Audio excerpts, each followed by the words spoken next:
Croeso bore yma I scrutiny and Ddinbych and community scrutiny.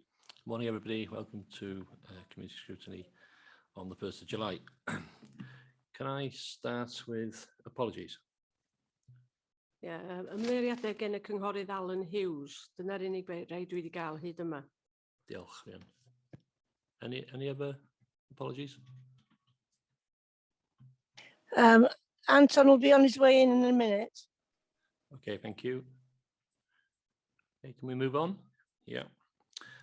Next agenda item number 2 is appointment of vice chair.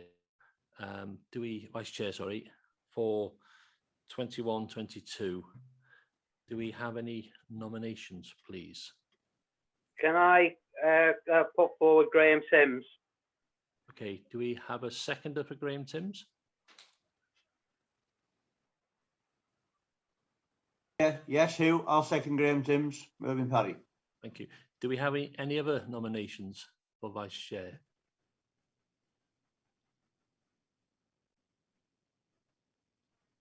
Are we, that's all quiet. Are we in agreement that we're all happy for Graham Timms to be vice chair for 21-22? We just have a show of hands, please. Against? One against.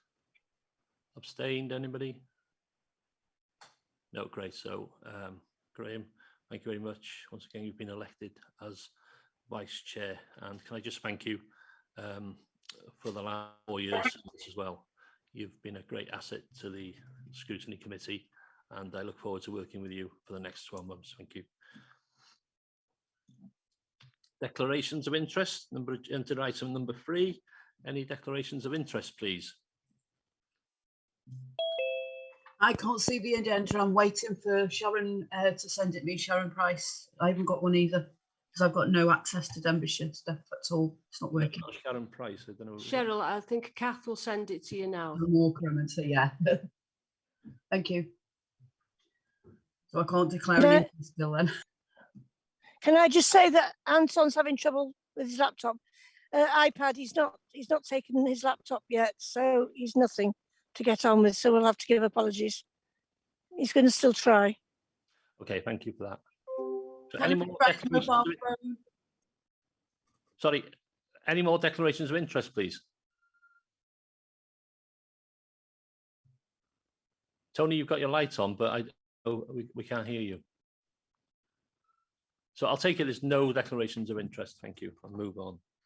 Agenda item 5 is the minutes of the previous meeting, and they run from sorry,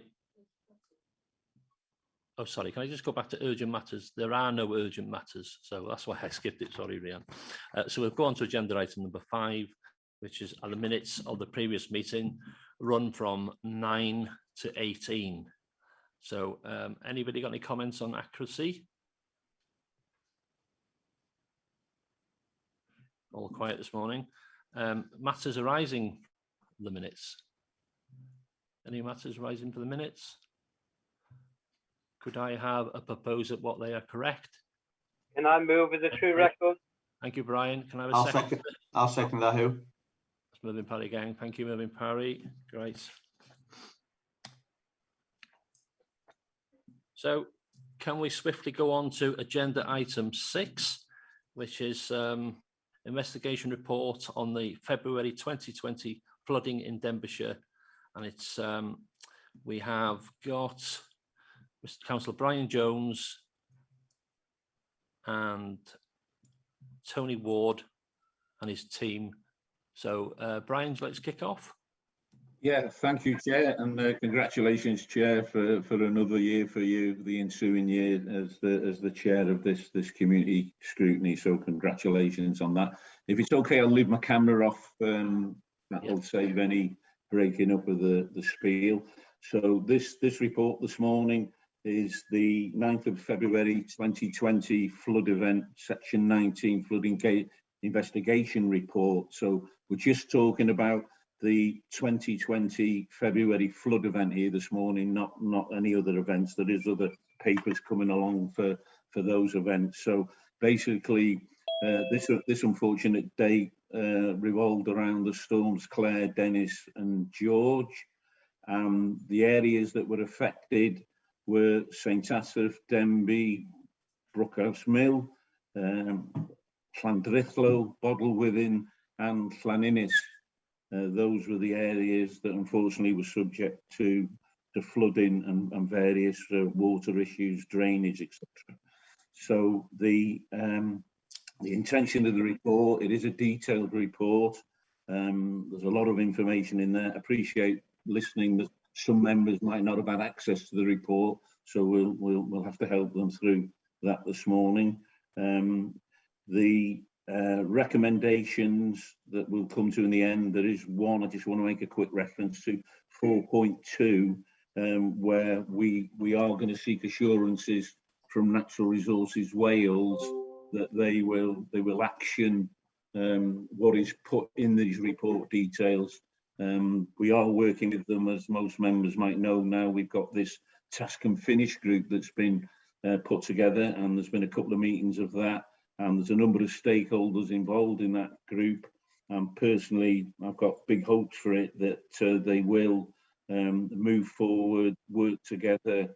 Natural Resources Wales, Welsh Water, NFU are on there, other stakeholders, that we can work together, and that group might eventually morph into something more formal, maybe in the next corporate plan, who knows. But that because of climate change and this report we're looking at today, unfortunately, it won't be the last report that we're going to be looking at to do with flood and flood risk management details and investigations, because climate change will dictate it's going to carry on, unfortunately. So we need to do what we can to pull certainly this task and finish group together and move it forward going down the line. So that's my brief introduction, although it's gone on a little bit. One other last point, in Llaninnis, there is some project work going on, which is referenced a little bit in the report there. That's good to see, because again, it's an illustration of stakeholders coming together to look at a potential pilot project there to relieve some of the flood risk events that we saw, flood risk management that we saw back in February and subsequently on other flood events. So that's it from me, Chair. Sorry for the rambling on, and I'll pass it back to you. Thank you. Thank you, Brian. Tony, would you like to add to that? Yes, thanks, Chair. Bodadar Powell, thanks, Brian. If I start to break up, please do shout and I'll turn my camera off, if that helps, but I'll leave it on for now if that's okay. Yeah, so as Brian says, this is a Section 19 flood report for the flood events in February 2020. Obviously, there have been further flood events since then, but this is specifically about the February 2020 floods. Section 1.3 of the actual Section 19 report, which is on page 26 of the report pack, highlights when we have a duty to investigate flooding, and why we then need to publish the findings when we do. We have a duty to investigate to the extent that we think it's necessary or appropriate to do so. And obviously, with an event of this scale, we felt it was entirely appropriate and necessary to investigate, hence this report. Most of the flooding from that event actually came from main rivers, and that's the remit of Natural Resources Wales rather than the council. So what we had to do was allow NRW to investigate and produce all of their flooding reports before we were able to write this overarching Section 19 report to bring all of those things together. And this report also covers any flooding issues that occurred due to surface water, which falls into our remit rather than NRW. So this report is really to pull everything together into one place. The report essentially is quite straightforward. It seeks to answer 3 questions in relation to each of the locations that flooded. The first question is, why did the flooding happen? The second question is, how likely is it for that scale of flooding to happen again in that location? And the third question is what improvement actions are needed to ensure that flood risk in the county is appropriately managed in future. So it goes through that format for each of the locations in a fairly straightforward manner, I think. You'll note that most of the actions fall to NRW to progress. As I said before, you know, they're the organisation who have the powers to take action in relation to main rivers. All of those actions are summarised on pages 33 to 35 of the report pack, so they're easy to find. I think the process, just to cover briefly the process following this discussion today, this Section 19 report will go to full council on the 7th of September. So obviously our cover report for that will change, and it will incorporate any recommendations or comments that this scrutiny committee want to include and to go forward to full council. And just to briefly mention, although it's not relevant, you know, it's not relevant for this report, that there will be a Section 19 report for the flooding of January 2021. That's due to come to this committee on the 22nd of October, and will then go on to full council on 7th of December. So that is on the forward work programmes, I believe. In terms of the recommendations, Brian just quickly mentioned them there. The first one is really to ensure that we get updates from Natural Resources Wales on the actions that they're responsible for. NRW won't have an issue with that. We're already talking to them. Obviously, we're always in quite a lot of detailed dialogue with them about these issues. And then the second recommendation is perhaps something for you to consider as a committee, and whether the task and finish group that Brian mentioned, which I know, Chair, you're the chair of as well, whether that's the vehicle for having that discussion and taking that forward with NRW, but obviously that's up for discussion and debate. So I wasn't going to say any more, Chair, although I'm slightly worried that people may not everybody might have had the papers, but I'm going to, Wayne Hope is here as well. He's going to help us answer any questions and add to the debate. So I'll just stop there and throw it back to members, if that's okay. Thank you, Brian. Thank you, Tony. Are members confident what they've seen in the papers, or do they want a short adjournment to read the papers? Happy to carry on? Yeah, I'm fine to carry on, Chair. I'm happy to carry on. Okay. Am I in a debate, Chair? That's my worry. I don't know if I'm here. Yes, you are in the debate. Peter. Yes, Oh, sorry. Okay, you've had great difficulty this morning. Thank you. Yes, yes. Okay then, so we, just as chair of the task and finishing group as well as this group, we have met twice. I do feel that we've started to iron some hostility between the different services. It will take time, but I'm confident what we should get some good response out of the working task and finishing group. It does take time, but I am confident. So should we open it to members? Who wants to kick off? Eric Lloyd Davis, sorry, Eric. Na ti ddim yn gai dod nôl. Mae'n aelod o'r pwyllgor, ond gai ddod i mewn wedyn. Gewch, croeso. I did put my hand up, Chair. Okay, there's a lot of people putting their hands up as well. Sorry. Yeah. Can I just make a note? Can I just point out, Chair, there's no facility to actually put your electronic hand up. There is. Sorry, Steve will just come in and give you, if that's all right, Steve, a bit of a training. Yes, thank you, Chair. The Zoom client's been updated, and we were all struggling with this. If you have a laptop on the bottom ribbon, there's a reactions tab, a reactions button. If you press that just above in a bar, there's raise hand, and then it goes to lower hand once you want to take it down. Okay, thanks. But I'll take you now, Rachel, if you want to kick off, please. Yeah, thanks, Chair. So in the report, it was talking about ways of measuring the river flows, and it was saying I just wondered if anyone could elaborate, maybe Wayne might be able to answer, as to why the TBR was rejected due to poor quality, as in page 73 on sub-page 17, it talks about severe flood warning and danger to life report. It said during an event, the best way of forecasting the model is high, and it's highly dependent upon receiving good quality data from the rain gauges. And it appears that this one was poor quality. So just wondered if you could explain a bit about that, please. Hi, Rachel. Thank you for that question. Excellent question. And I don't know the answer to it because that was part of NRW's report. So there are always issues with rain gauges and the quality of the data. So it's down to whether that data can be trusted. And depending on the nature and the scale of the event, sometimes it can, sometimes it can't. So what I think I need to do is go back to NRW with that question to ask them to clarify, because it's not not something that I've been directly involved with in preparing. So that's their report. I think that's probably the best way to take that one forward. Okay, thank you very much, Wayne.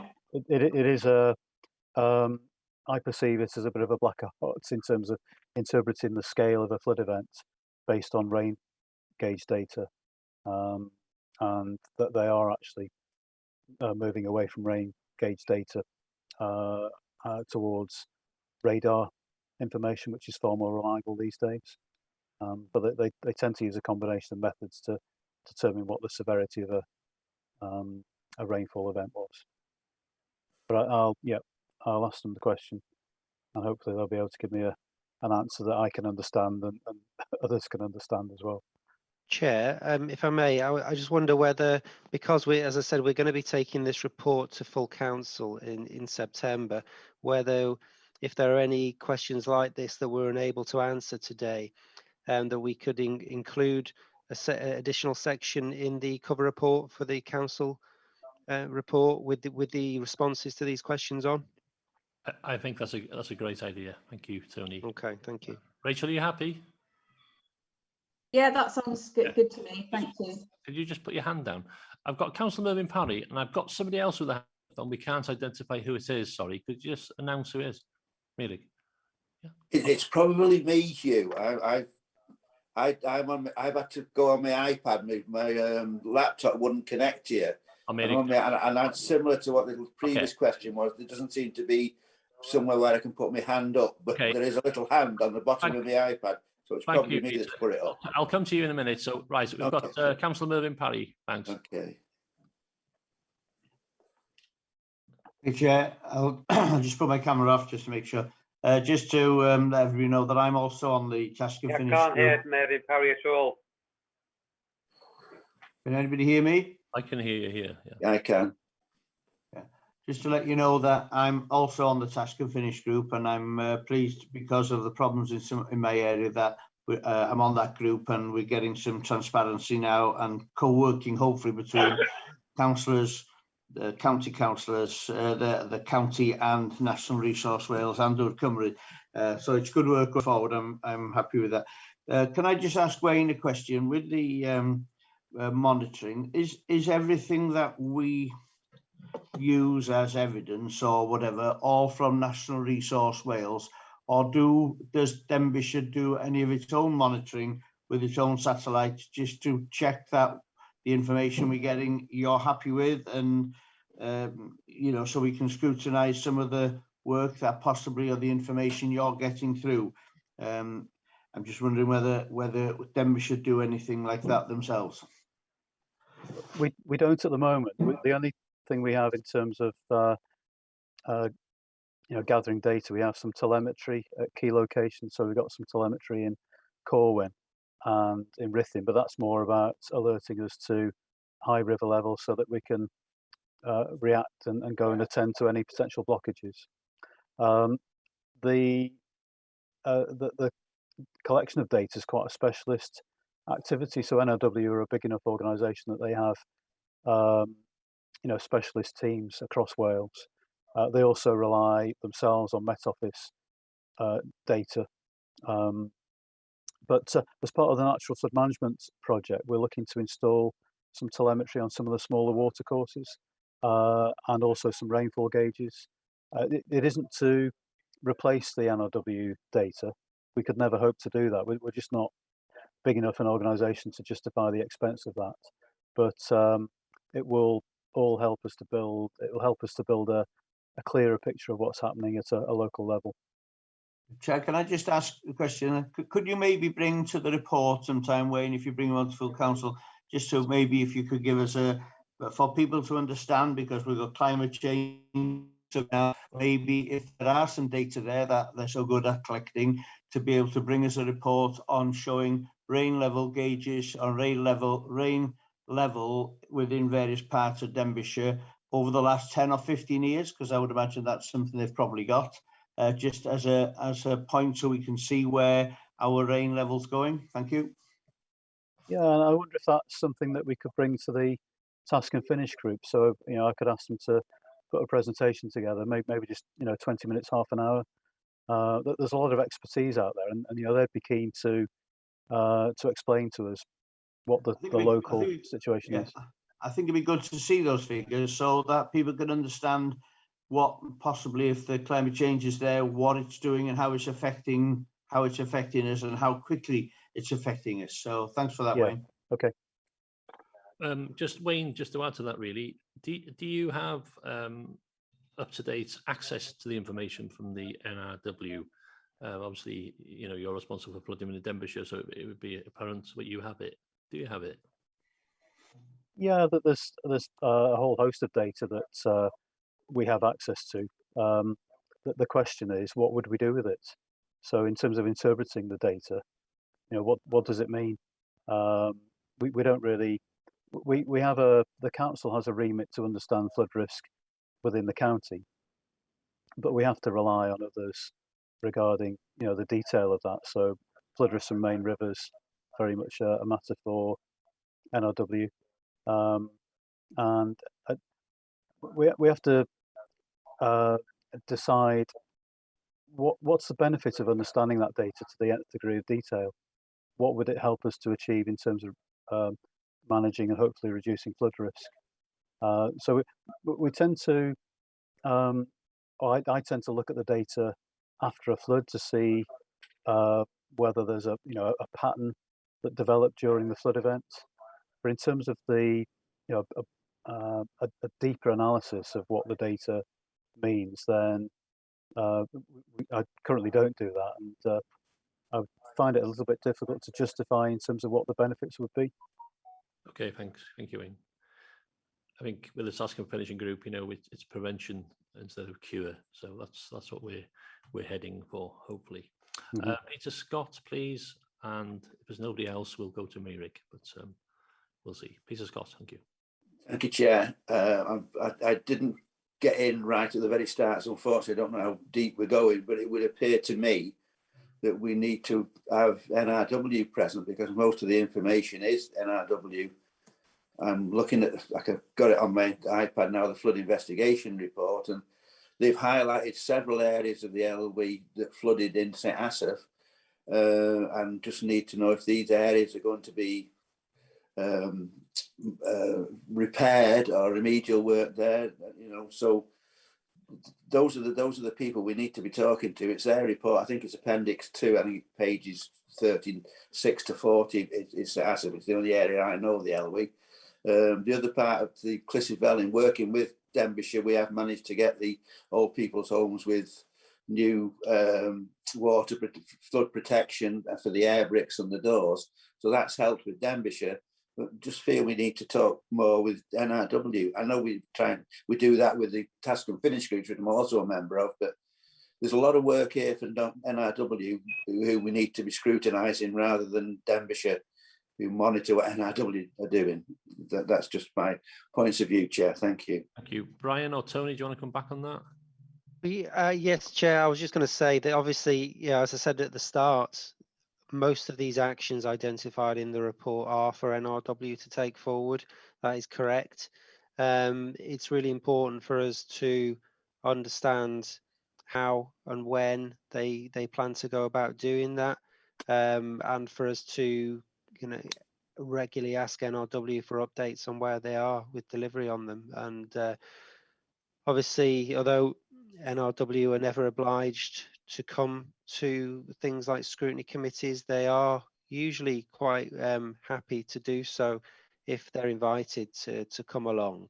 And obviously they are taking part in the task and finish group as well, quite willingly, and they're contributing very proactively to that. So I think, as I say, recommendation 1, we need to make sure that those recommendations are taken forward, those actions are delivered. So we need to agree how we will go about monitoring that and keeping the committee informed of progress, really, to make sure that you're satisfied. Okay, Peter, happy? Yes, thank you, Chair. As long as we just need to monitor NRW. As I totally agree with Tony, but there is work that has been highlighted that needs repairing before next winter turns up, because it seems to be an event every winter now with this climate change. Brian's got his hand up. Brian, do you want to come back on Sorry, that? Brian. Yeah, thank you, Chair. I think Tony, hang on, I'll just switch my camera off. So Tony's probably answered it there, but I'm pretty confident Natural Resources Wales would be happy to engage with us. We could, in fact, invite them to the next flood section 19 report meeting, which Tony's just alluded to before. I'm sure they'd come to that, and I'm sure there's a mechanism that the committee can put into the recommendation at the end of this meeting to get NRW more involved, because they want to be involved. You know that from the task and finish group meetings that you've had, and we need to nurture the relationship, build it up, and everyone will benefit long term. Thank you, Chair. Thank you, Brian. Yeah, Chair, if you don't mind, I'll just say, yeah, Brian, I think you're right. I mean, again, like the other question before that Rachel posed, we could obviously ask NRW for an update on kind of timescales or their intentions in relation to these actions, include that in the report that goes to full council. And if members deem it's appropriate, we could invite NRW to that full council meeting. Thank you, Tony. Brian, can you turn put your hand down, please? Rachel, you put your hand up. Yeah, thank you, Chair. So in the report, it talks about NRW communicating with the residents who are in areas where the risk is deemed low of flooding or have flooded previously. So I was just really going to ask Ddinbych what our plan going forward is to communicate with those residents in those areas that aren't deemed to be, where the flood defence schemes aren't deemed appropriate.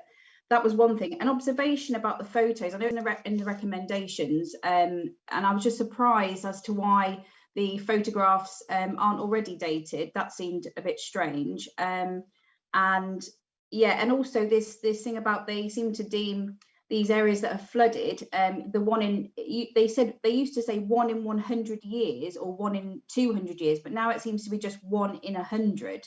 So it was really just curious about how they've changed that measurement, and is it still in years, because it doesn't say years anymore.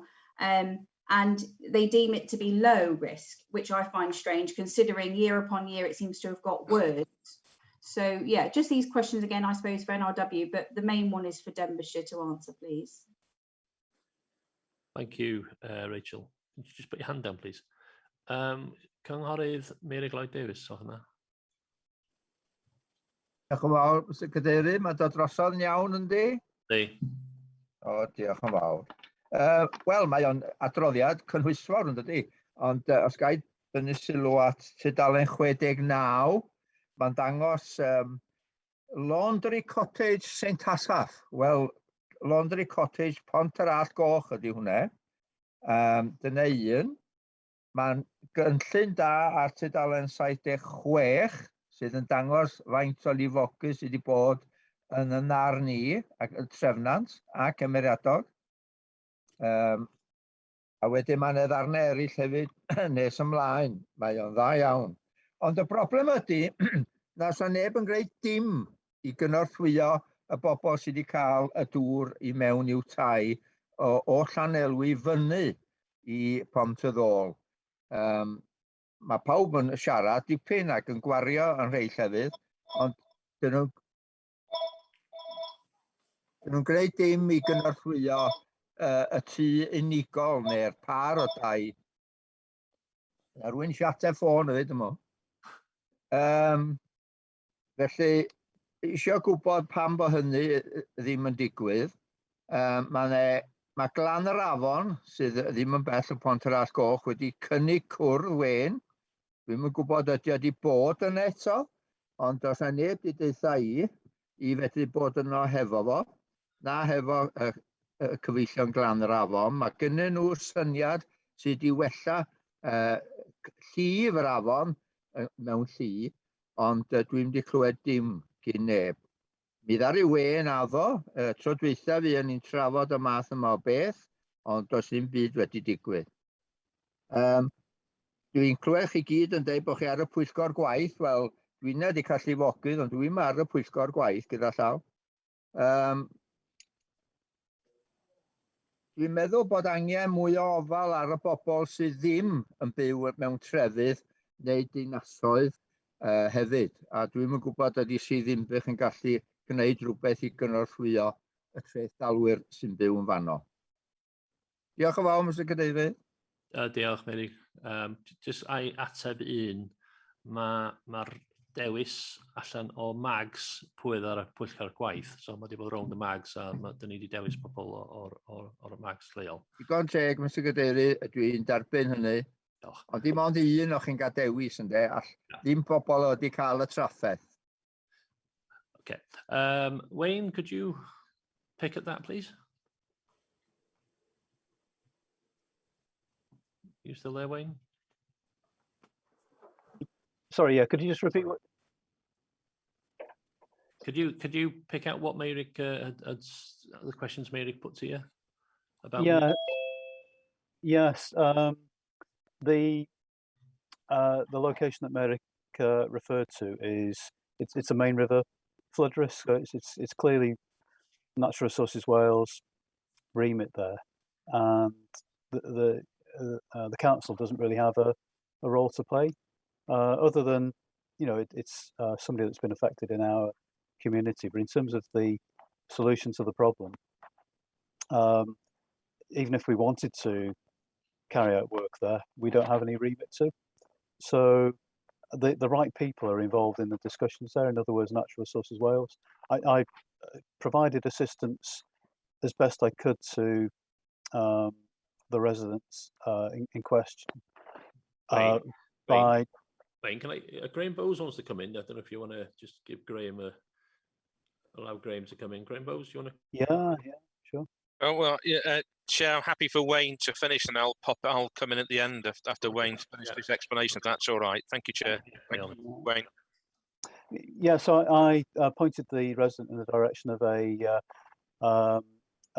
couple of consultants that they could seek some independent advice from, and then they've had the residents had discussions with a consultant, and also Natural Resources Wales have been back and they've had meetings on site. So I think that's probably as far as I could have gone, and the council could have gone in terms of assisting that particular resident. But it's we have to be a little bit careful that we don't get drawn into things where we've even no remits, and or we can't actually do anything to assist. Yeah, I've spent some time getting involved in that particular problem. Eric, ti eisiau dod yn ôl? Os gai am funud, a diolch i Wen am yr adroddiad yna, ond mi fasa wedi bod yn gymorth yn bysa arbed petai o wedi sgwennu atai, yn deud yn union be mae di ddeitha chi fel pwyllgor, mi faswn ni'n gwybod lle dwi'n sefyll efo teulu Glan yr Afon wedyn. Ond dwi'n y twllwch o fama, a diolch i Wen am yr adroddiad. Digon teg, dwi'n derbyn i adroddiad o, ond os gai o mewn ysgrifen, os gwelwch o dda, i ni gael cofnodi'r peth am yr oes a ddaw. Okay, diolch Menig. I've got 3 speakers, but I'm going to bring Graham Timms in first before I come to Graham Bowes and then Brian. Excuse me, Chair, my questions weren't answered. Oh, I do apologise. Can you just repeat your questions again? Sorry. The officers, did you make notes? The officers. It was about the talk in the report about the residents, the areas deemed that the areas in the report that weren't deemed worthy of having flood defences.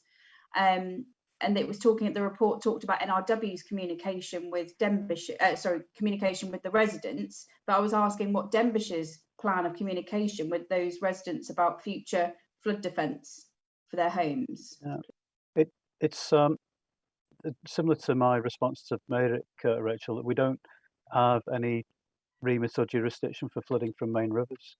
If it was an ordinary watercourse flood, then we'd be, getting stuck in there and communicating with residents and trying to help them out, and maybe implementing a scheme, which is what we've done across the county, and continue to do so. But it is unfortunate, and it's something that arguably could have been sorted out about 10 years ago with the Flood and Water Management Act, where the responsibilities for flooding could have been brought together under one organisation, but it isn't. So we have to allow NRW to do their bit and do their communication with residents, and we deal with surface water and ordinary watercourses.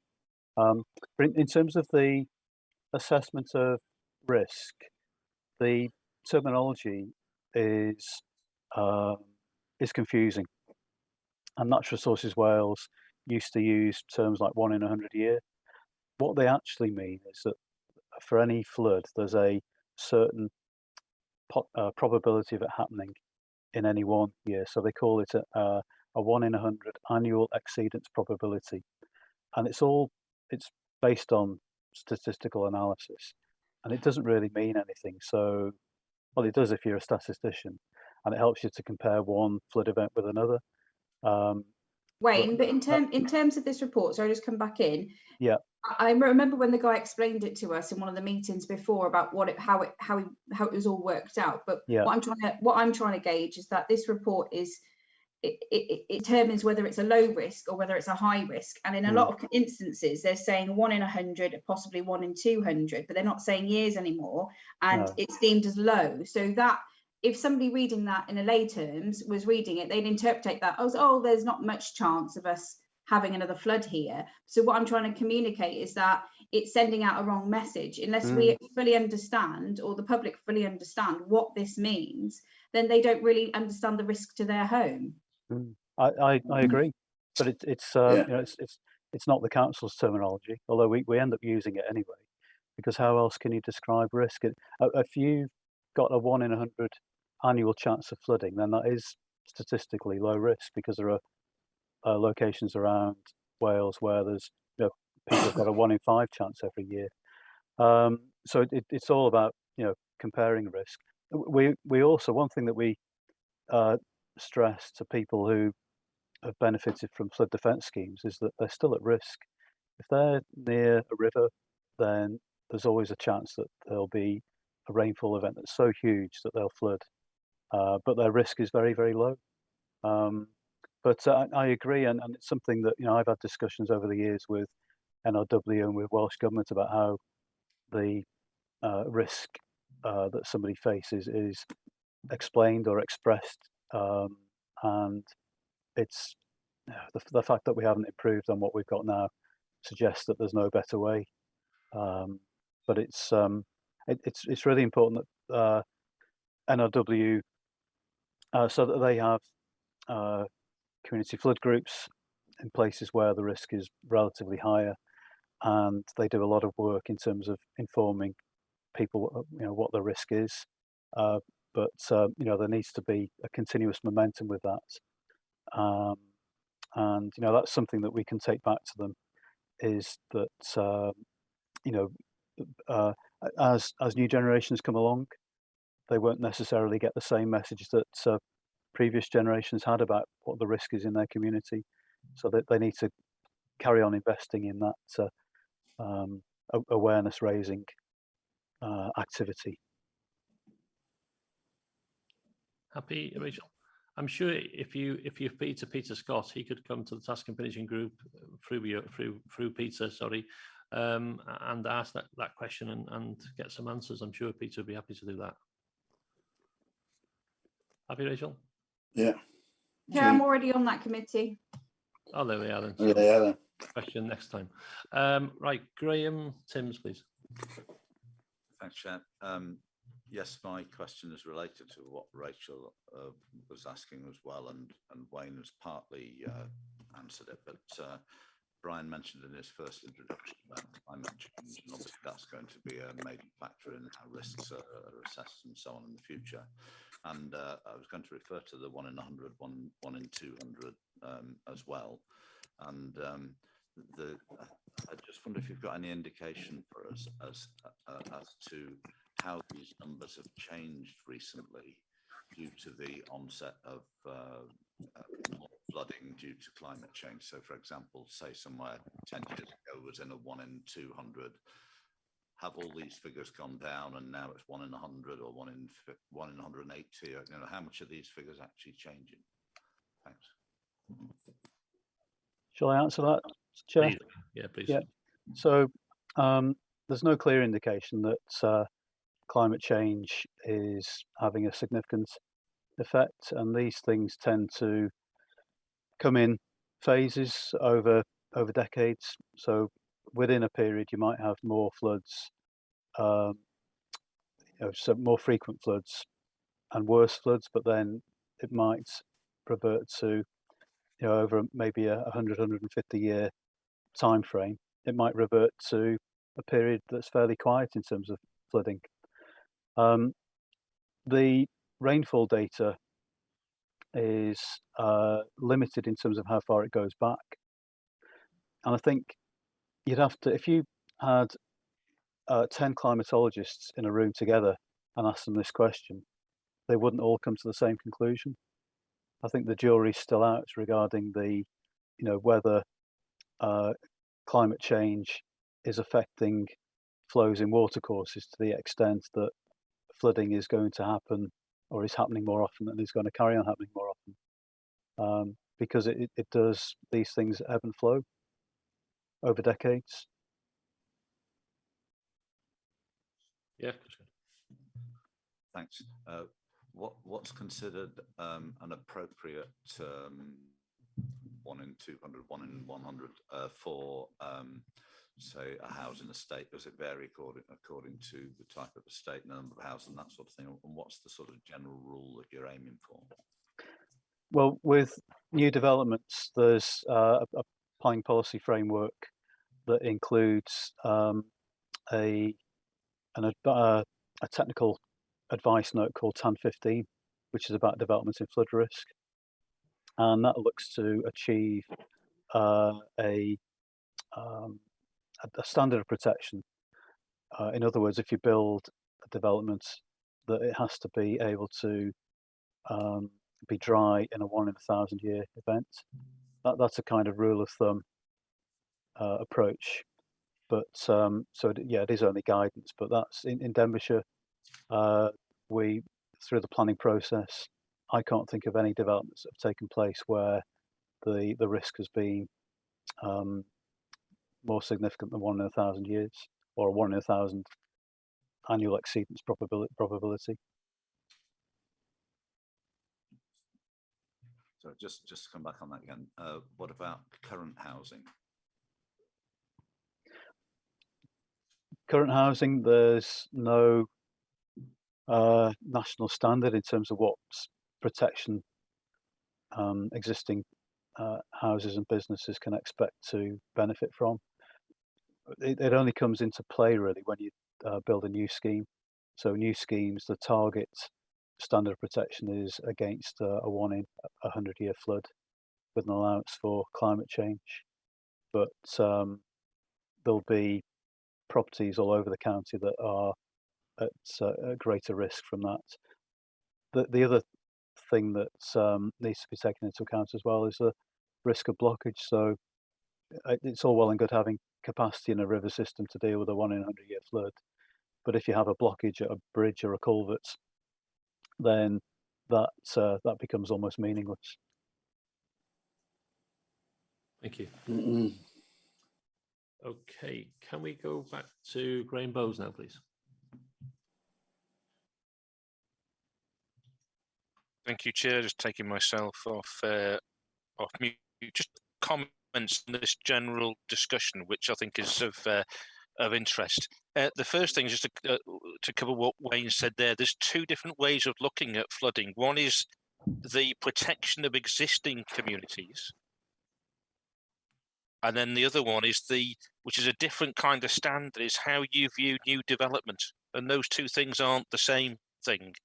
So when you're thinking about flooding, a lot of this report that's in front of you today is about existing communities that are in risk of flooding or in danger of flooding or have indeed flooded. It's a very different discussion when you start to look at proposals and plans for new development and the assessment that is. So you need to just, when you're having these discussions, try and think about it in that way. Existing communities and new development through the planning process. And they are kind of different standards, just bear that in mind. The other thing that we've talked about today is kind of risk, and I think that's important. In terms of existing communities, what is the risk of flooding, be it from sea overtopping or be it from river? And this report is predominantly around river because that's what the flooding incidents were in February of last year. Now, you start to look at risk, and then you start to look at what's the technical mitigation to help address that risk or to alleviate that risk. And of course, that doesn't, you'd have to look at a whole set of things there around what the mitigation is, whether it's physically possible, what's the cost, etc. So in some communities, e.g. Fairbourne in Gwynedd, the view has been taken, it won't be defended. So that's a view that they've reached, that a community will not be defended from flooding. There is no mitigation going to happen there. That community is going to flood over time. And that's a decision that's consciously been taken by the local authority. So that's of interest because you can't always mitigate against the flooding. The other issues then are, do we have clear priorities around places that we think we can defend through mitigation? Are we clear around what those priorities are in terms of our communities? I'm not 100% certain we are, if I was being honest, around what is our, where do we think we could mitigate? Where can we afford it? What's the priority list? And that's something of interest for us as well. But don't forget, whatever mitigation is put in place won't remove the risk. It might impact the risk, but it will not remove it. And the final thing to say is I wanted to come in on, Chair, was the question that Councillor Mayrick raised. And that needs exploring, because he said, how do we help the individuals affected by flooding? What do we mean by that? What do we think the council's role is? Are we talking about mitigation?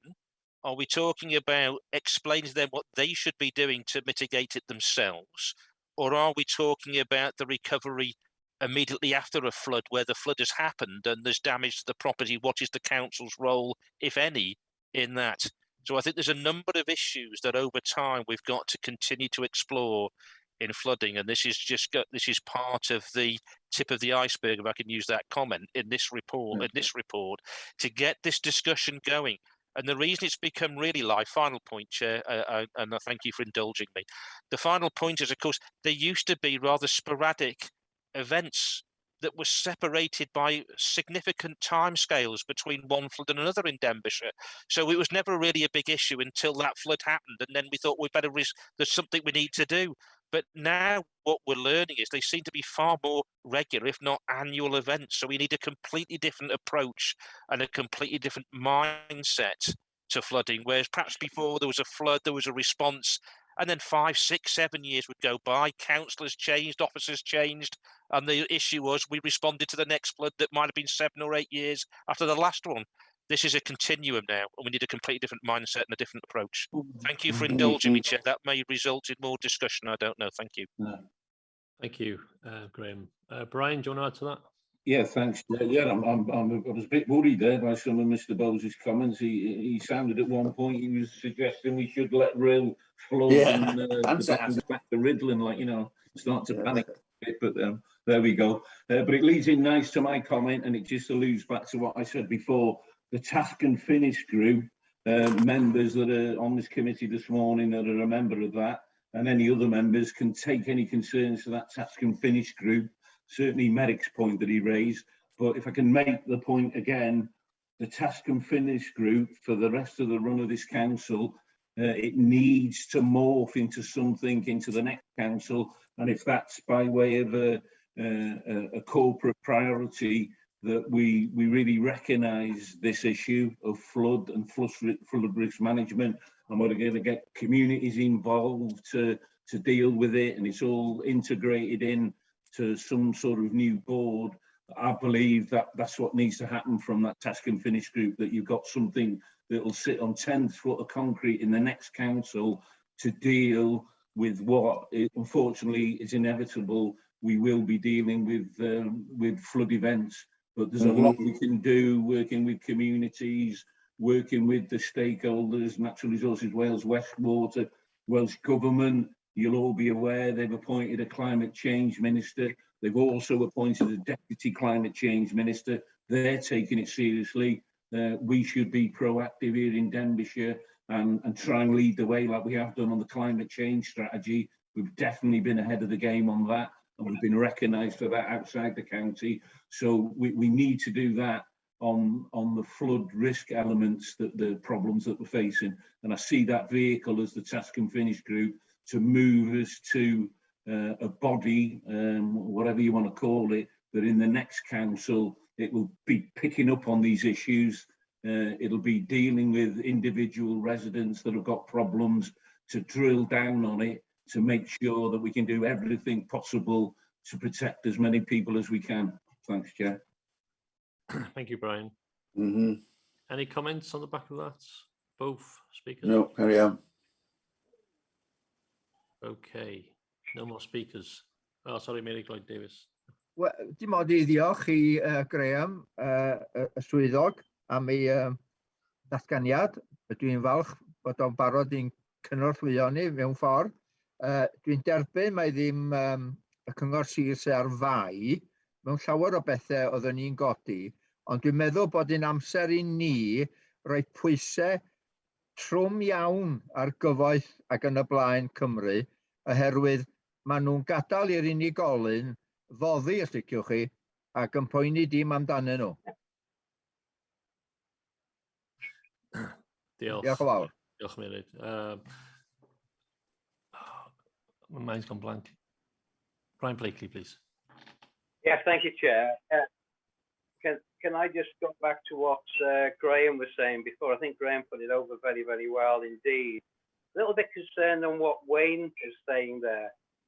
We're talking about the amount of rainfall we've got, as Graham mentioned, 1, 200, 100.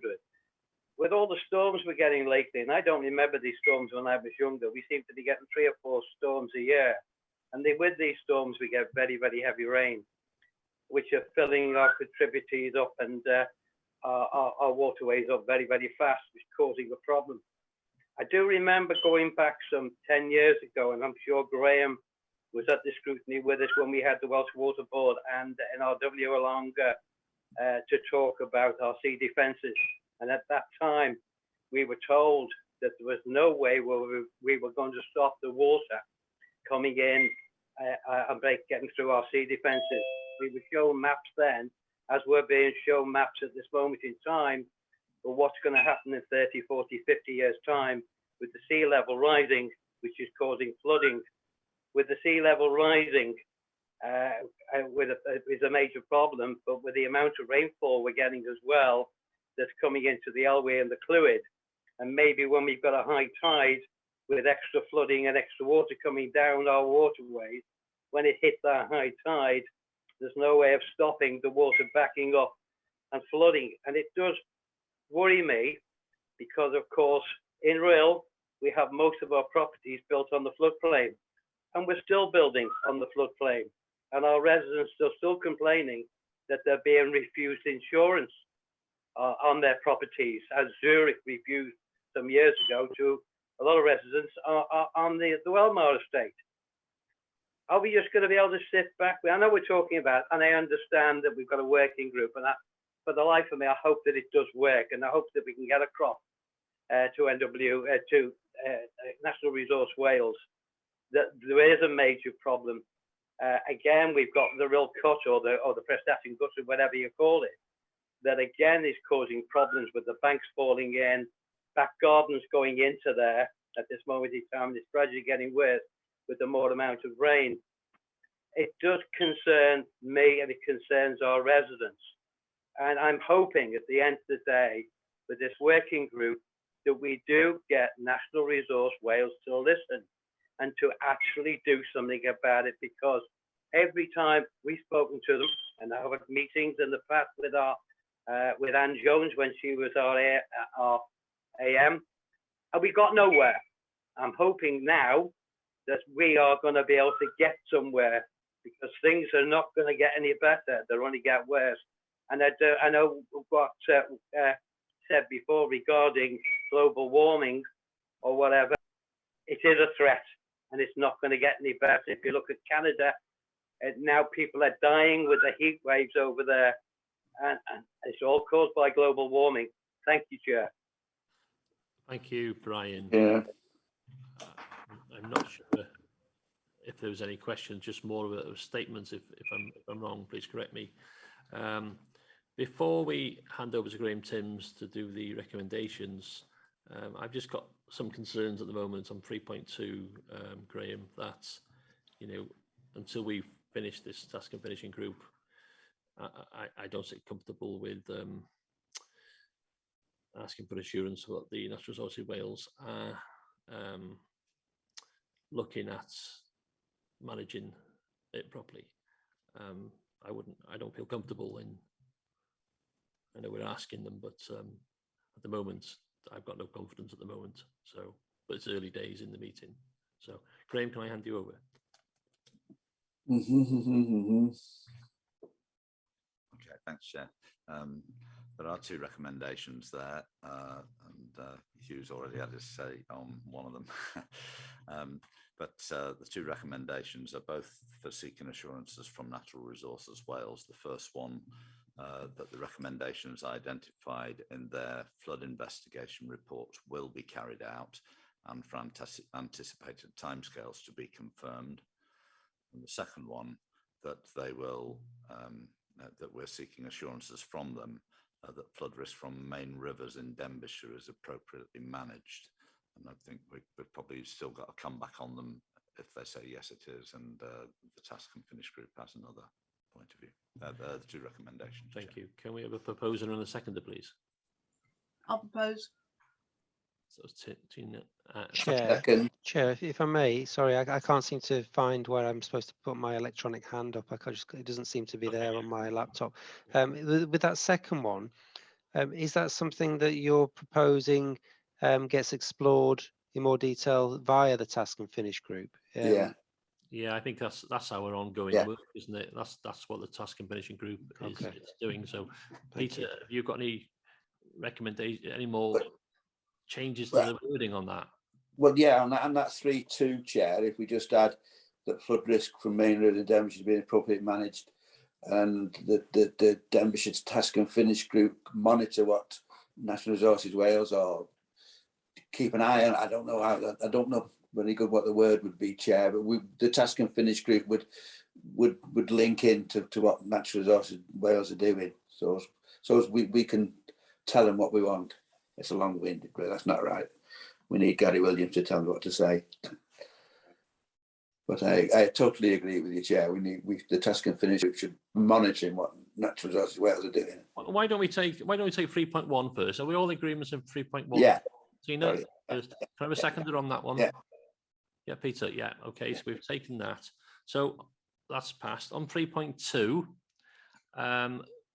we don't sit comfortable with the wording, and we'd like the task and finishing group to feedback more. Anybody help me here, Graham? Can I suggest something, Hugh, here? Yeah, by all means. Can I suggest that we add in some words in that Can't hear you, too? Mervyn. No. Can people hear me now? Yeah, camera on. Can you hear me now, Chair? Yes, yes. I'm just thinking in that 3.2, because the council seeks assurance from Natural Resource Wales that the flood risk for the main rivers in Denbighshire are being appropriately managed. Well, we're working with them with the task and finishing group. So this isn't an end thing really, but I think, you know, the work that we're doing with the task and finishing group will come back and affect that one anyway. So I don't see that refusing that one or going against it. It's just that we are working with them through the task and finishing. So I don't think that the wording is really wrong. Okay, can we just bring RHAN? RHAN wants to come in for a minute. Yeah, I was thinking along the lines of that the council, through the task and finish group, seeks assurances from Natural Resources Wales that flood risk from main rivers in Denbighshire is being appropriately managed. With That's ongoing. Yeah. And just on the notification as well on the task and finish group, that has got a very defined remit. So mention was made earlier that, you know, it might for the next council turn into some kind of board. I think the task and finish group needs to finish its work, and if anything needs to go forward to the next council, I think that would be a separate decision. Okay, thank you. Yeah. Okay. So we're happy to go with that. Can we have a proposer? Yeah, I'll propose it. Propose that, Chair, now. And a seconder, Peter. Yeah. Yeah. Okay, everybody happy with that? Thank you very much. Thank you, Brian. Thank you, Tony. For that. It was an interesting conversation with a lot of ongoing work. So, yeah, thank you, Chair. Thank you all. Thank you. Thank you. Can I go on to the next agenda item, which is number 7? And we have Tony Thomas and Liz Greaves, and the author is Jeff Davis. Tony, do you want to kick off if you're there? Yeah, thank you, Darrell. Thank you, Chair. Congratulations on your appointments again.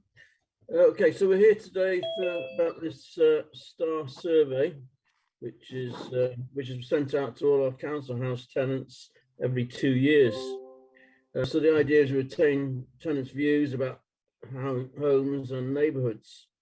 So we got 3,300 nearly sent out, 380 replies, roughly about 11% of our tenants. It's a requirement now for all councils and RSLs to do this every 2 years. Welsh Government has cited Denbighshire as good practice. Overall rates are lower satisfaction than previously in 2019, but there's obvious reasons for that.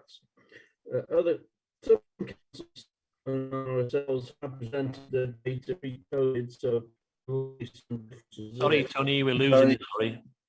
Okay, I'll turn my camera off. I'll turn my camera off, is that okay? Thank you. Okay, so we're saying that some councils and RSLs have presented their data on pre-COVID information, but ours, as you say, is well up to date. The vast majority of our responses, the tenants are showing between 70 and 80% satisfaction. On the other end of the scale, the areas for improvement are as low as 9 to 15%. So generally, that's quite positive. So our corporate priorities is that everyone is supported to live in homes that meet their needs. The council works with people and communities to build independence and resilience.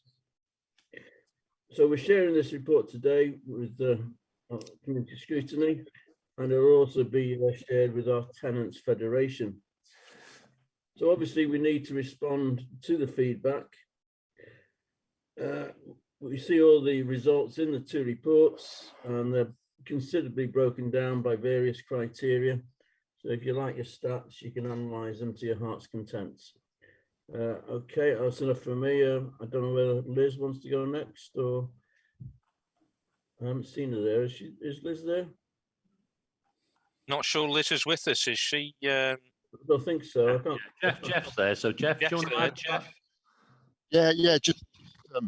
Just morning everybody, Boydar Pawb. Can you hear me all right? I've got my headset on. Sometimes it's a bit intermittent with Zoom. Yeah, I mean, I won't go on anymore. I do apologise for the 40 pages of stats that Tony's alluded to. Jeff, do you want to turn your camera off? Where you are a bit intermittent now.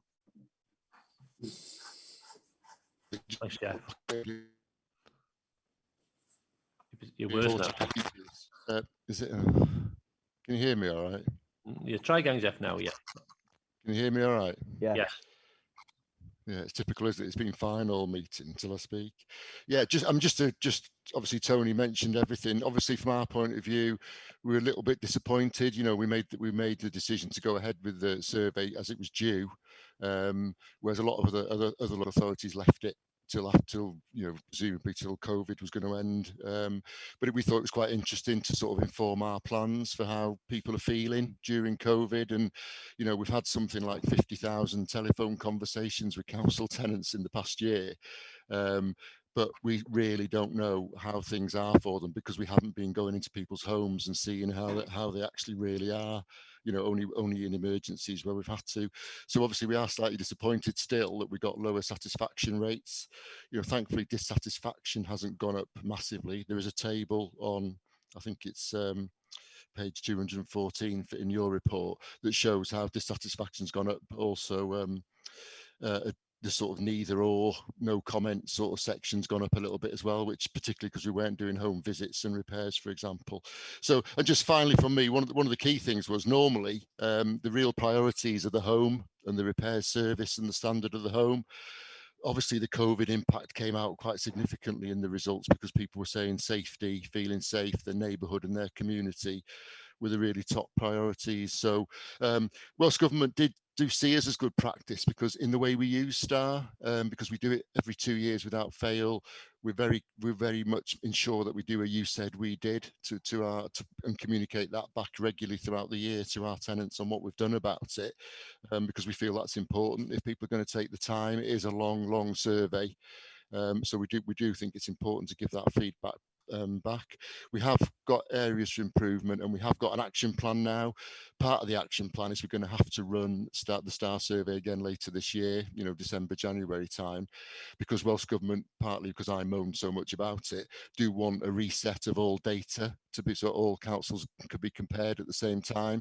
I know that's not a big issue for us where we come within everybody else, but it is important for us just to see, you know, is that because our satisfaction last time was extremely high. And repairs and maintenance, for example, we were top in Wales for satisfaction.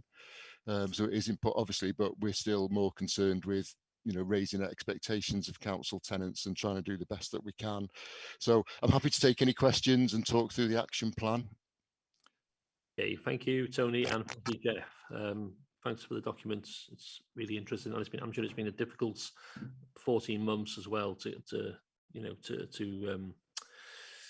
do this survey and get this information, and you know, people are at home, and it's easy to pick the phone up, isn't it? Members, any question? Got my hand up, John. Sorry, can't see. Yeah, Mervyn. Yeah, sorry. I'll put my camera off and try again. Everybody hear me? Yes. Yeah. Thanks, Jeff, and everybody for Housing for bringing this report forward. Can I just, while you're there, Jeff, just thank the team for the good work they've been doing on the houses in Llandudno to improve them, and in the Llandudno ward, I think there's more work to be done, but we're doing quite well. On this paper, could I ask, and I can't say that I've seen it somewhere, but you mentioned that it covers the RSL and the council houses. Do we get the results, the RSL results in this STAR report as well? And is there a likelihood of anything going out with, because there's Rent Smart Wales, are they likely to be doing anything in the private sector with a survey to find out quality of the houses? Thank you. Thanks, Jeff. Yeah, can you hear me all right? I've still got the camera on. Yeah, I think the only reason the comparison's particularly useful, obviously our survey is only for our own tenants, our own council tenants, and it sets up priorities. The camera on, Jeff, sorry. Thanks, Jeff. Yeah, sorry, yeah. Just to confirm that, sorry, can you hear me all right now? Yeah. Just to confirm, it is just council tenants only, but every social landlord in Wales does have to do a similar survey. So it's always good for us just to see how our competitors, or whatever you want, rivals, RSLs, whatever you want to call them, how they're getting on as well. Just basically to see if we can pick out anyone we can learn from as well. And like I say, you know, we did have a lot of people come to us last time because our satisfaction was so high. I'm not sure about the private rented sector. You know, Welsh Government have asked all social landlords to do this every 2 years. But I'm not sure about the private rented sector because it's a lot more complex. I mean, there's many thousands of different landlords right down to people who own one property, isn't there? Chair, can I come back on that? Of course. Just quickly then, yeah, thanks for that then, Jeff. But how do we go from the scrutiny committee? How do we go forward, Chair, in finding out from the RSLs, because we've got them in our area as well, to see, and maybe the private landlords, of how they are shaping up? Do we get a copy of those figures and how they rate? I mean, I don't, maybe they have come to me and I've missed them, but just for us to be able to see, to compare how they compare with our council houses, and have we got a weaknesses with any of our RSLs or private landlords? Thank you. Tony, have you got any information on that, or could you get it? I'm sure we can get the information, yeah. Could you? I haven't got it down. Send it out as a brief to RHAN, and then she'll. It's just that it's it's quite a big item, because we do have quite a lot of RSLs within the county, and how do we as councillors monitor how they're doing? So I don't know, maybe Graham Bors might know, or somebody might know how we would monitor the RSLs as well as the council houses. The council houses we've got, but how would we manage them? You know, I've got quite a few in my area. There's quite a few in the Chair's area. They're building new ones in Ddinbych and everything at the moment. Just how do we monitor them going forward? Thank you. Jeff's got his hand up. Jeff, do you want to come back in on that? Well, yeah, I mean, just to say, I mean, obviously, the levels of satisfaction is really a matter for the landlord and its tenants, really, through the process. But I agree with what Mervyn said. You know, we always keep an eye on what RSLs are doing in the area, because it's important to us to make sure that all tenants of social landlords get a similar service, you know, for the money that they're paying. And it's not different. But I think overall we're more concerned. We monitor them over things like lettings and how many lettings to homeless households, for example, and things like that. So, you know, I agree what you're saying, but we will get that benchmarking data though, so we will be able to see. So we know, for example, that, you know, Cartrefi Conway had similar satisfaction levels to us last time, so we've been able to speak to them to see why they've got such high satisfaction as well. But I can't share that once it's publicised. I'll just come back on that, Jeff, for a minute, because probably I get more, and I know that the Chair does, probably get more complaints from residents, because the residents do come to us to moan about it. And I think that I get more complaints from the RSL Housing Association tenants than I do from council house tenants. And we then have to go back to the RSL companies to moan to them a little bit about it. And I'm just wondering whether we are monitoring them enough, because it's Welsh Government money that's going to doing what's doing. It's a lot of it is through our social, through the One Shop Wales for SAF, that places our residents in social housing through the RSLs as well as the council houses. So we have got an obligation, I think, as local members, to make sure that what the RSLs are doing are delivering what they're supposed to be doing. Okay, thank you. Thank you, Mervyn. Thank you. Graham Bowes, you've got your hand up, and then we'll go to Graham Timms. Yeah, no, just on that point, Chair, we have good relations with the RSLs across the council, of which there are a number now. You know, I don't know, must be 4, 5, 6 RSLs have got properties across the county. And as Jeff says, they do their own. They're obliged to do their own satisfaction survey. So I can see no reason why we can't ask them to provide information from their own satisfaction surveys. And also, as Jeff has said, there's a kind of broad benchmarking kind of exercise as well.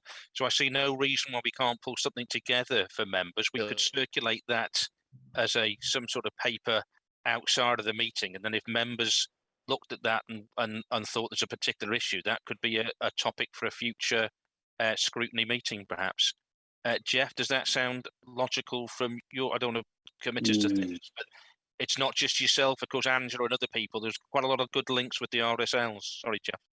Yeah, absolutely. And Welsh Government do publish the data, the benchmarking data for all social landlords, so we can share that. We can share that quite happily, and then we can do some more local analysis on where the differences may be locally. Yeah, okay, We that'd can be do good. something and circulate that outside of the normal paper. You know, that RHAN is very good at organising that sort of stuff. It might take us a little bit of time to get that together, but won't be in the next week or two. And then that paper might spark members thinking, oh, we want to bring this something back here to scrutiny for further investigation. Thank you, Chair. Thank you. Thank you. Okay, thanks, Chair. Thanks, officers. Mervyn, you've still got your hand up. Are you? No, I'm going. No. Cheryl? Can I just remind you, when you type something on the screen, it's in the public domain as well. Thank you. Yeah, I've not had to do this before, but I'll do it just in case. One, I should declare an interest as an actual housing tenant, but the way Jeff described it, I don't think I took part in the survey. I, as a council tenant, I'm quite reasonably satisfied. My neighbours locally are reasonably satisfied, and I think that the maintenance service that we've got is outstanding. It always has been. You know, they've got a system there in place where the emergencies go first, and then 6 weeks later, if you put something in, it does. I mean, I waited for taps. I was quite happy my taps had gone, so they were very quick in sorting that out, and I've got to say they do a good job. But I will say, when we have the upgrades for each different one, where they come up to Welsh Housing Standard, the subcontractors that we've used in the past have not done the job very well, and we've spent more money replacing products here than we should have done, really. So if we ever do the upgrades again, we really need to look closely at the contractors we use, subcontracted people we use. So I'd just like to put that in mind to you, Jeff, as well. That might be a satisfaction thing you might want to look at as well. Okay. Could I have some advice on whether Cheryl needs a declaration of interest, please? She'll need to fill a form in to declare an interest, which we'll send her. I think it's a personal interest in general in this one, but it just depends how much more information she wants to share with the committee. Okay. I did mention it to Kath as soon, because I got the agenda late, so I didn't know what was on it, because I had no access to anything. Until I don't think there was more of a comment rather than a question, really. So anybody else within the group? I've got Graham Timms waving at me here. I keep missing him. Graham Timms, then, please. I'm going to pay back. Yeah, Sorry. Right. Away from the screen. Thanks. I thank Tony for the introduction to it, and never apologise for giving people all those figures, Tony. That's exactly what we want. And one of the things that I was trying to look at and trying to get my head around was about the number of people that actually completed the survey compared to the number of surveys that were actually sent out, and it's just was 12%, and that actually returned it with the possibility of getting £100 voucher, which doesn't seem to encourage a lot of people, but it's certainly better than the National Lottery, if you can perhaps remind them of that next time. But the information after the housing report also is very, very useful, but we need to know who it is that's actually filling these forms in, because common sense might say to us that, well, someone who's got a bit of a complaint is going to fill one in, but someone who's quite happy won't bother. And if you look at a couple of the questions, one of the questions says, have you contacted DCC in the last 12 months? 88% said yes. So I think that's probably a high figure. Does 88% of the actual population of Denbighshire approach the council? And I think it's sort of indicating that the type of person that has contacted the council has filled the survey in, and it's reiterated, I suppose, by 73% of them had repairs carried out in the last 12 months. Do 73% of households have repairs carried out? And if that's the case, you're getting a response from people who've actually been involved with the council and not sort of getting a true picture. I think that the actual percentage of people that are very happy with the council is incredibly high, and I know you're not happy about the decrease, but I think that's really good. So you know, I think there's no reason to feel disappointed with that. But I just wonder about the survey, and if there is a way of having some sort of way of having a representative sample completing the survey rather than just sent to everybody, and then we've got results that we can actually use. And the last few bits, I mean, the dog fouling sort of thing, those questions at the end there, we can note, is that general across the population, or is it just in just where the council residents are and so on? So I think there's a lot more information to get from this if it was a representative sample of council residents rather than just those that fill it in. Yeah. Thanks, Graham. Jeff, as you can see, Graham loves figures and percentages. Ex-teacher. Anyway, moving on. Jeff, there's a lot to answer there. Before we start, thanks, Jeff. You just don't want to.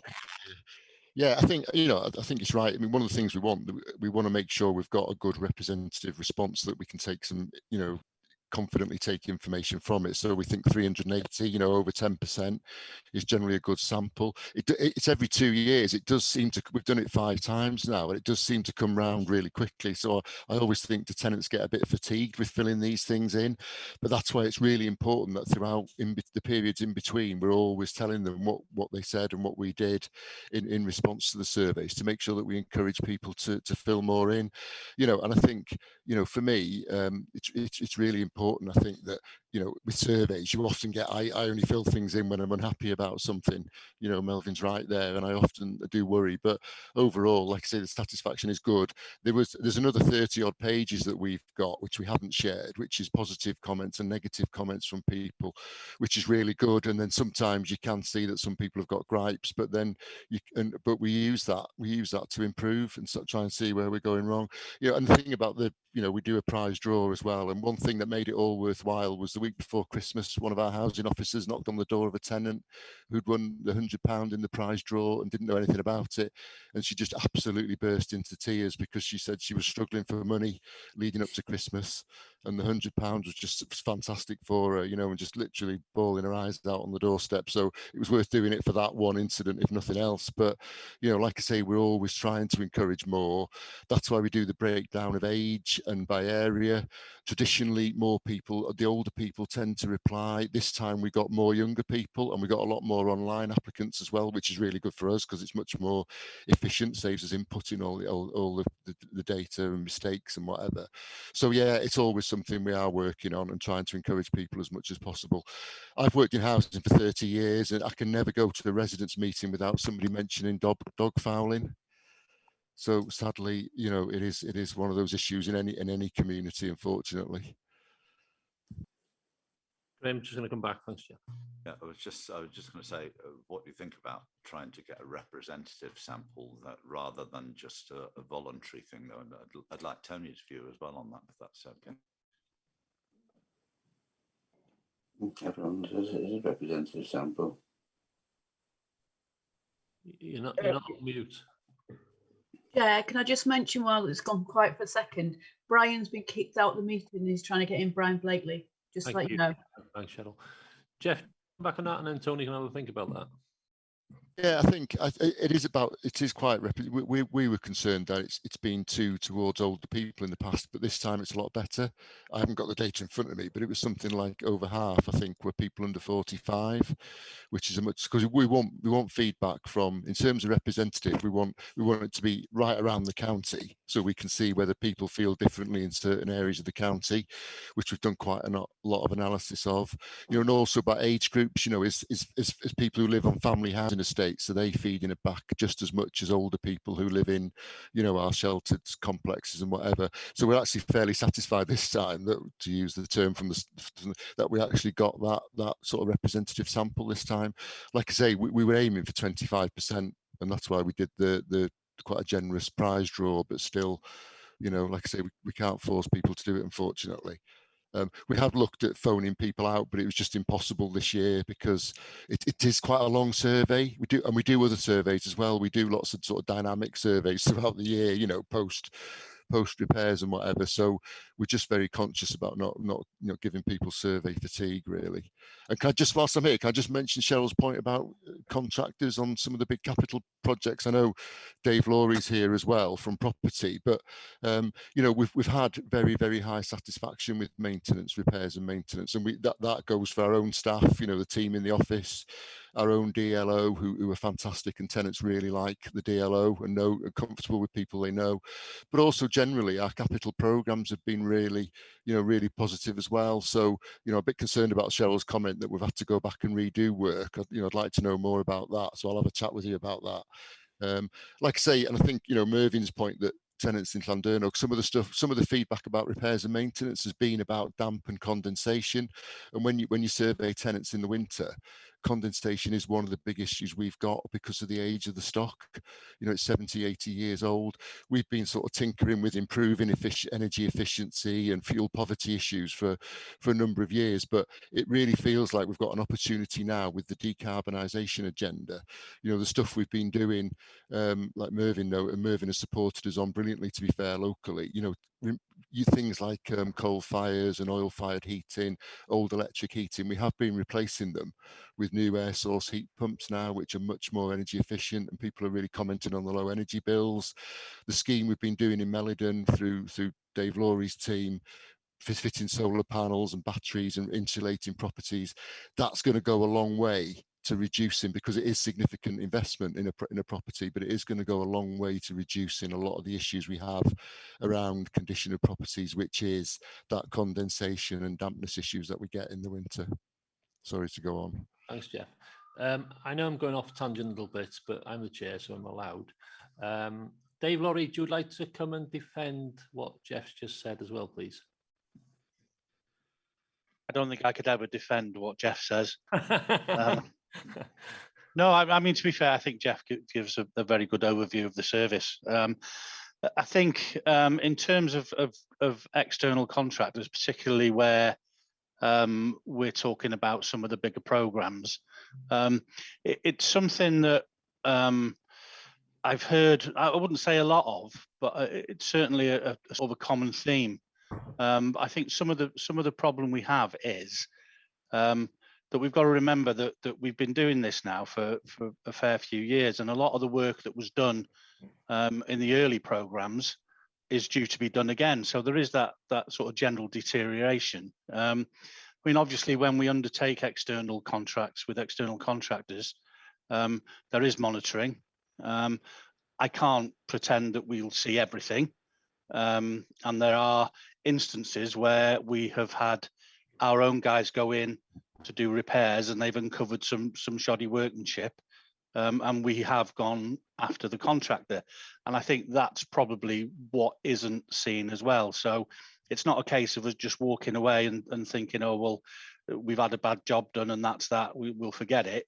Where we are aware, we do chase the contractor, and where it has cost us money, we chase the contractor for that money. I think I'm more than happy to take the praise for our internal workforce, because I think they are very good. I would always advocate an internal workforce because they do have the interests of the service and the council at heart. They are employees of the council.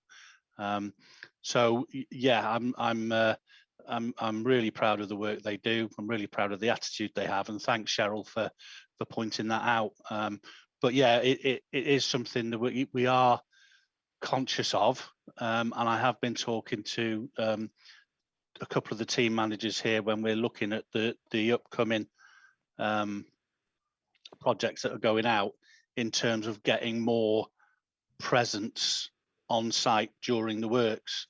And again, I think because obviously I can't remember, I've been in housing maybe 5 years now, but I think the works that were done in the early stages of getting WHQS compliance, you know, they were really big contracts compared to some of the ones that we're doing now. We are doing big contracts, but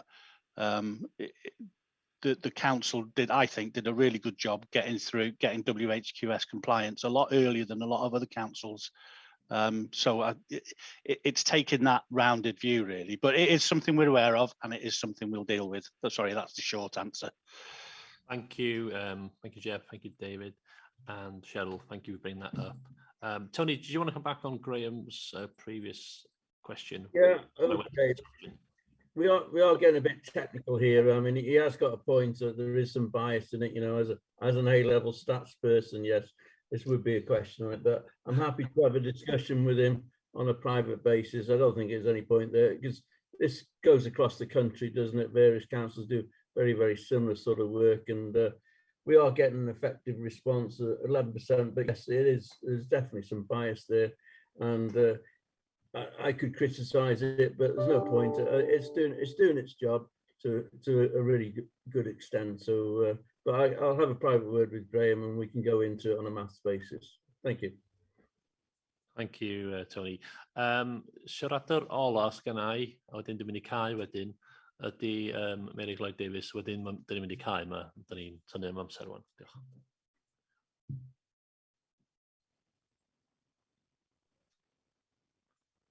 Dych chi ar mute, dwi'n meddwl, Merig? Merig, dych chi ar mute?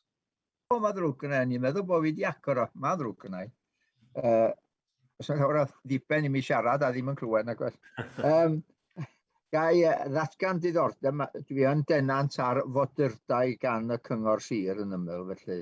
A dwi wedi datgan hynny o blaen dros y blynyddoedd, y 5 mlynedd ar 20 dwi wedi bod yn cynghorydd efo chi. Felly ddim rhaid mi sgwennu fewn, dwi'n meddwl. Dyma ambell i beth dwi eisiau godi os gai eich amynedd chi, Mr Cadeirydd. Cymdeithas Tai Trefnant.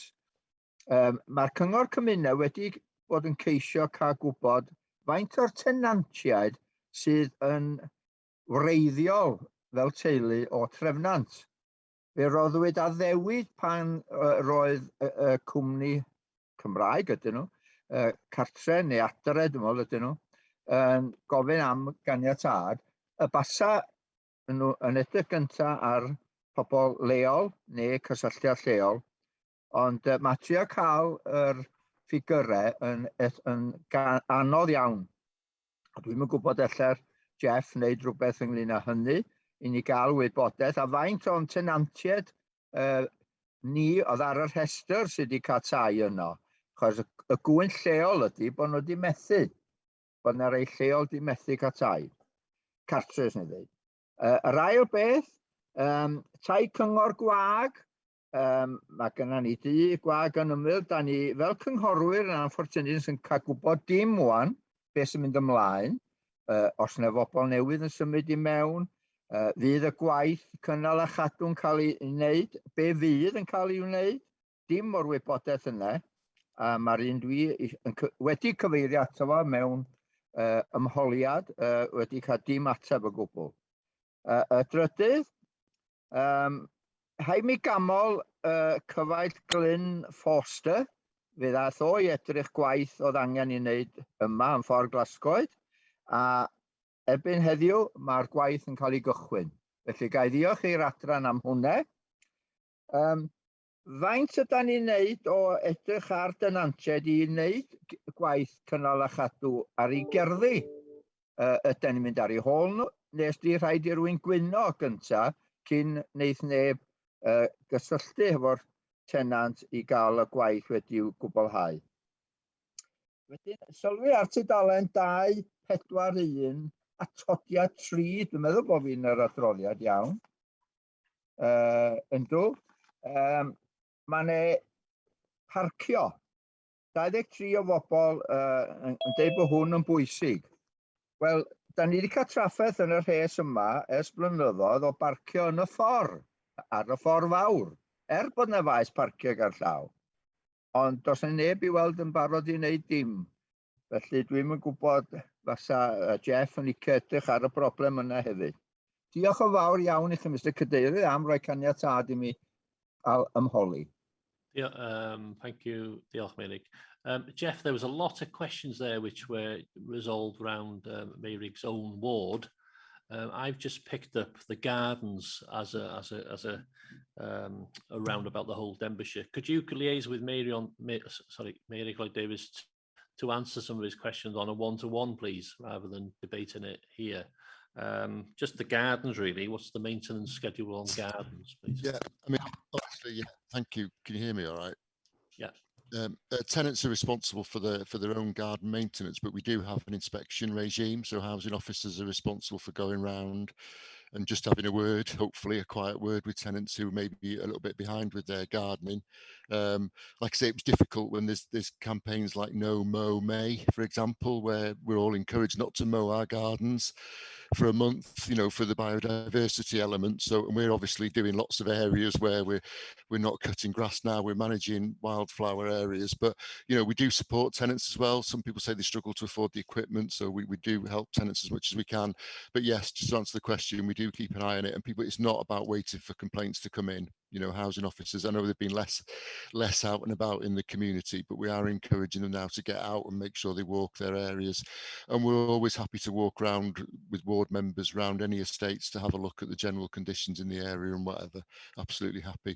And I just can't let it go about the ADRA. Just to let you know, ADRA have housed the people that have housed have come off the Common Housing Register. So it's the register that we use and everybody uses.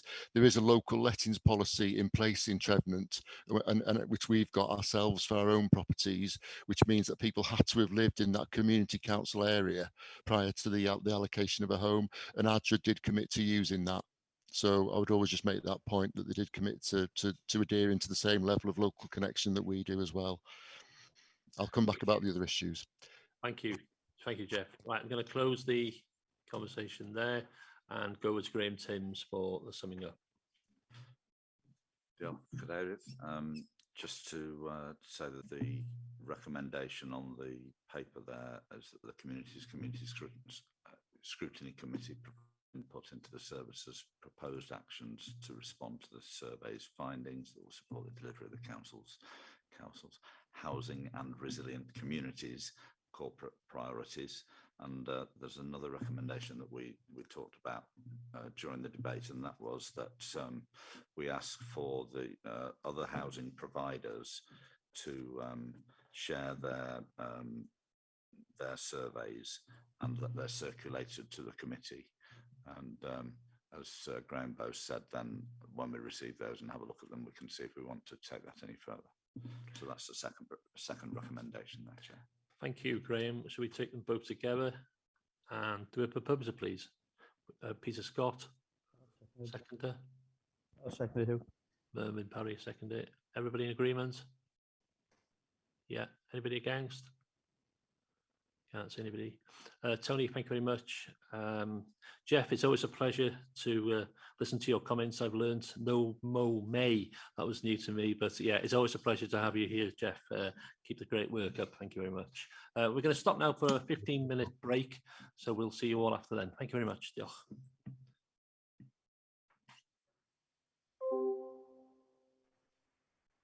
Are you still there, Chair? Yes. I'll bring down to which would be a bit uncertainty. Next agenda item is number 8, and Julian Thompson Hill and Steve Gadd, and it's the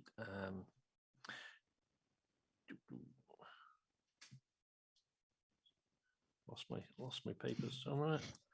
It's the COVID-19 recovery theme, council building. Sorry, it's Julian Thompson Hill and Steve Gadd. Apologies for that. Thank you. Julian, do you want to kick off? Yes, thank you very much, Chair.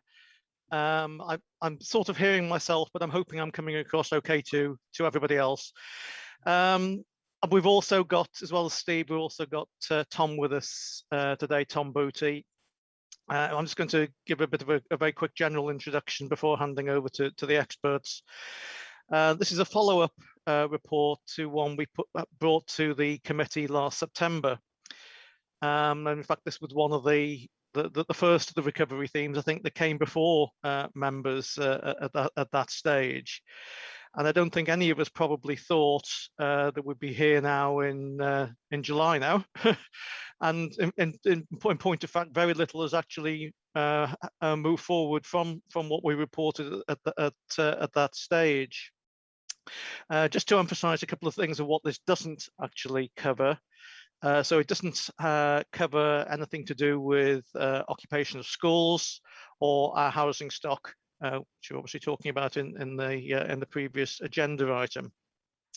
And just for information purposes, for those who weren't aware of the change, the facilities management team has now moved over from Tony Ward's service to under Steve. So there's a good synergy and link up there in that. There were two documents attached to the main report, Chair. The first one is the current guidance document for usage of our properties, which has been developed by Tom. And the second one is a document which was developed with our colleagues in health and safety in terms of a template for some of the things that anybody looking to go back into offices should actually be considering.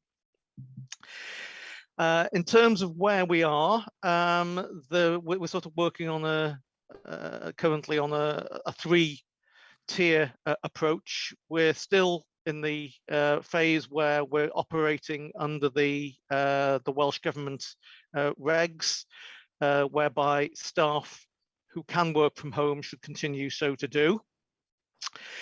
Staff are, in some cases, coming in to office buildings, whether that be out of necessity in order to actually be able to deliver work, or on a well-being needs basis. But that needs to be that's being managed through their line managers and through the facilities management unit to ensure that all the regulations are currently being complied with. At some point, and who knows when that will be, which we're sort of calling the medium term, as the guidance changes, and there will be a gradual moving back to having more members of staff back in office buildings. We're essentially looking at doing that on the sort of rota basis. So one service might have some of their staff in on 2 days a week, and then another team would have 2 days a week, and so on, in order to manage the numbers actually in any one site at any one time, because I think it's probably unlikely that we'll suddenly go from everybody working at home to a total free-for-all. So we'll be in the medium-term period, we'd be looking to say have a maximum of 50% occupancy at any one time in the buildings. And then in the longer term, you'll be aware that we're as a council, we've got the new ways of working programme, which is being overseen by Alan Smith's team, and which the finance service are contributing both from a finance point of view and obviously from Tom's assets point of view in the development of that. We've all seen probably that I don't want that today isn't really a debate about the new ways of working, but just as opposed to set the context, I suppose it's unlikely that we will ever return exactly to the way we were pre-COVID in terms of office occupation. I think that's something general across the country and the world as a whole. So this will be the mechanism that will be used to probably come up with some form of hybrid utilization of buildings, and maybe buildings will be occupied more as for meetings rather than normal day-to-day transactional purposes. The other element that we were asked to come back to report on, which is contained within section, I lost it now, section 4.5, was also just to give an update on the building's actual infrastructure and the building's maintenance.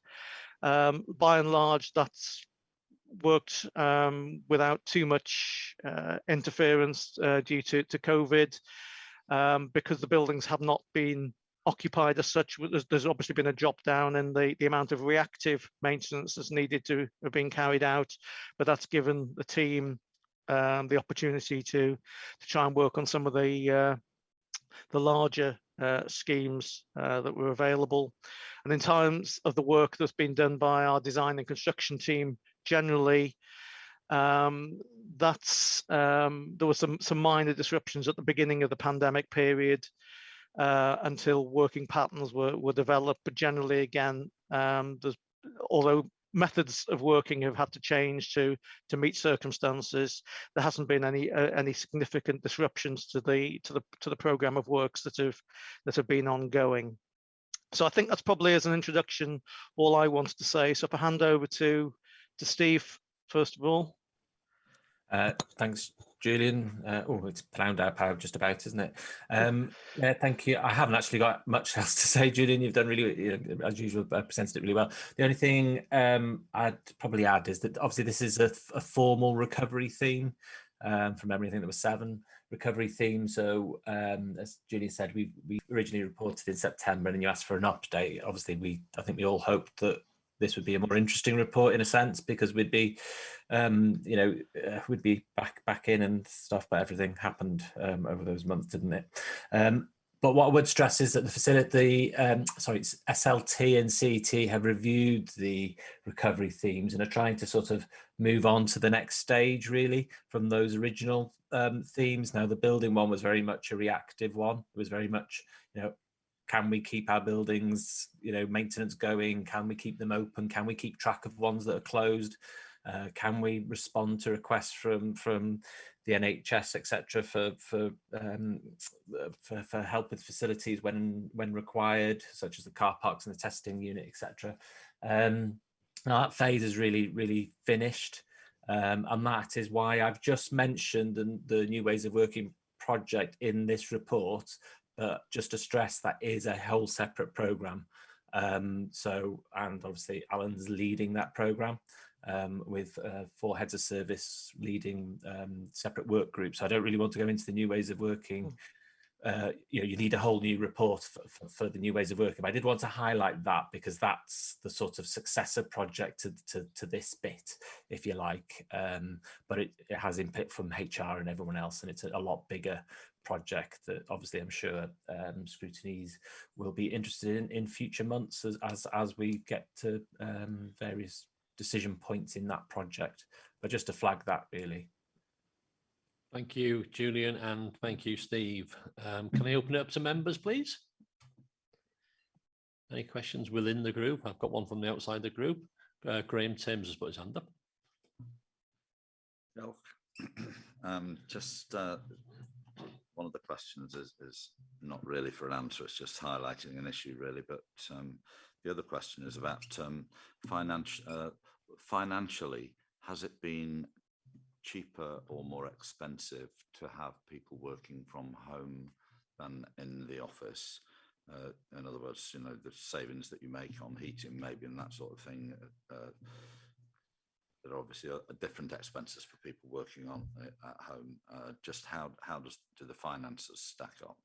And the question which you've indicated already, Steve, that there's a much bigger project for the future ways of working. Just the end of paragraph 4.4 that indicates that in the future, properties will have to be looked at. And just to urge everybody, really, that as soon as any information about future buildings is available, that it's shared with ordinary councillors like me, because it is going to have an enormous effect on communities and so on. So as soon as we can be involved in that, it would be great. Yeah. Chair, thank you, Steve. Yeah, so from the finance perspective, obviously, that there is a whole finance work stream on the New Ways of Working project. Just historically, last year, there were underspends due to the way we were working. Buildings weren't being heated. We had NNDR rebates because if you're a closed building, then you have certain reductions in your NNDR bill. So schools, for example, benefited from that.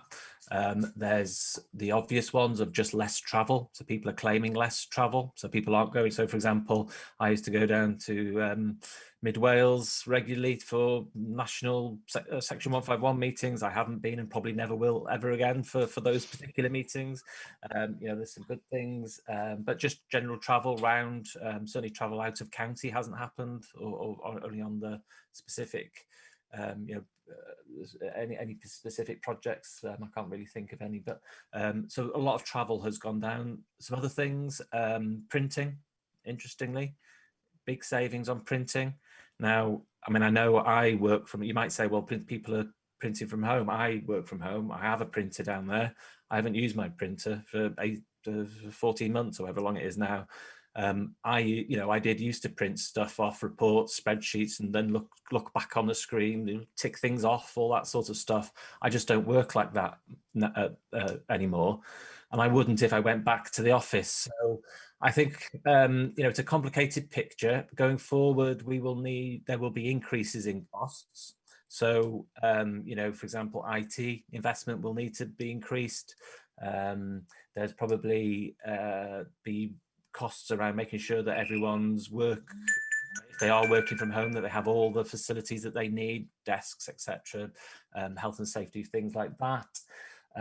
There'll be additional, you know, certainly printing, that'll go back up to some extent, but what that level will be, we don't know.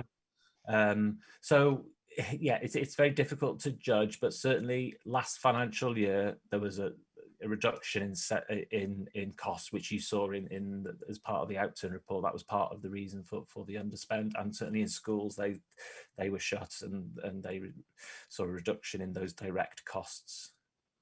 Sorry, and the second question was around the office. I'll probably ask Tom to comment on that as well. But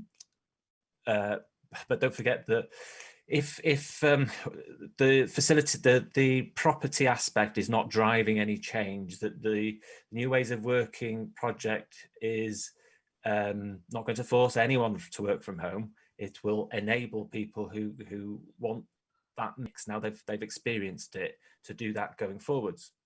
That will inevitably lead to more empty offices, less occupancy in offices, and we have to respond to that. And some of that will be really positive things, bringing partner organisations into buildings, using offices in a different way, for example, perhaps cutting the number of desks, having more meeting rooms to allow that more sort of free-flowing, you come to work to discuss things with other people rather than coming to work to sit at a computer and just type. You can do that at home.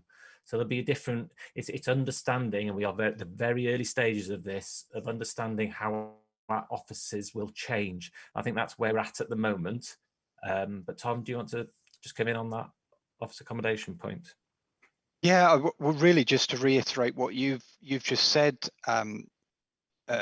Steve, that we will begin to look at our office accommodation. I think inevitably, if people are working from home more, so it would be a blended, you know, half the week at home, half the week in the office, we will have a reduced need for office spaces, but I wouldn't immediately then go to the conclusion that means we're going to get rid of offices, because as Steve has outlined, we're looking at other options about how we can utilize the buildings in different ways, how we can share with partners, doing a bit of work with partners, because the Welsh Government are very keen on these remote working hubs where private sector and third sector organisations can come in rather than them commuting to their place of work. So there might be options for that within our buildings. So we are looking at all different options, but I suppose longer term, we might still decide that we've got too much office accommodation, and we might be considering how we can reduce the office portfolio. But I would stress we haven't made any decisions on that at the moment, and absolutely acknowledge Councillor Tims's point that we would always consult and talk with members about any proposals of that kind. Thank you. Thank you, Tom, for that. And next speaker is question. Somebody's put the hand down. Peter, I think, had his hand up, wasn't it? Yeah. Peter Scott. You're on mute. Sorry, Peter. That's why I couldn't hear you. You're on, Peter, you're on mute. Yeah, struggling with the iPad, Chair. I'm very sorry. I threw my hand down because Tom's just answered my question. It was an addendum to Graham, you know, would there be closing offices and losing offices, but he's answered that question. Thank you very much, Chair. Sorry. Councillor Mervyn Paddy then, please. Thank you, Chair. I'm just wondering whether we can, from this paper, offer some assistance to, I don't know whether town councils need it, but community councils, as we have, if I took Llandyrnog, we've got buildings as in the Coker Rooms in Llandyrnog that we use as our meetings, and which is closed at the moment. Are we able to offer some assistance to town and community councils on what they should do with their buildings that they're responsible for? Now, you might say that they're responsible for it, but if they get to a stage where they're not capable of looking after them financially, then they possibly eventually could then become county problems. So I'm just wondering if we've got some guidance and help what we can give to town and community councils on buildings that they have to maintain through their precept, yeah, I'll leave it like that. Maybe you can answer that one. Is that one for you, Tom, or Tom Booty? Yeah, thank you. We don't have any standard guidance at the moment for town and community councils. We do get inquiries sometimes, and we do try and assist where we can, but we do have limited resources to do that. You know, we have our own portfolio to manage. We have limited resources, but we do try and support where we can. Thank you in there as well. In what way, Tom? Could I ask how you would support? Because you know there is a risk. There is a risk if the community council. There is a risk to the county if the community councils can't deliver what they're supposed to do with these buildings. Because if they can't deliver it, eventually that risk could land up back on the county. If it's so, I'm just wondering, do we maybe share information with them because you know they don't have an awful lot of information or availability of information to help them with this, and I'm just thinking that it's a one-click email response from somebody there to all town and community councils to give them some guidance or where they could ask for help if they needed it. Thank you. Where we have offered guidance in terms of, it's been quite general to be fair. I mean, at the early stages of the pandemic, some community and town councils were asking us about guidelines, and what we were able to do was share the guidelines that have been appended to this report, to sort of outline, well, this is what we are doing in terms of our office buildings and how we deal with meetings and the like. With regard to, you know, advising on specifically on property issues and property maintenance and the like, we are not currently resourced to support town and community councils to do that in relation to their individual properties. As you say, they are their properties, they're their responsibilities. And if we were to look at offering a more comprehensive service to town and community councils in relation to property management, and I understand, you know, that some community councils do have issues with it and they're not very well resourced, but we would need to consider how we would resource that additional support we'd be providing. Okay, thank you. Thank you both. Siaradwr nesa ydi Mary Lloyd Davis. Diolch yn fawr. Diolch yn fawr unwaith eto, Mr Cadeirydd.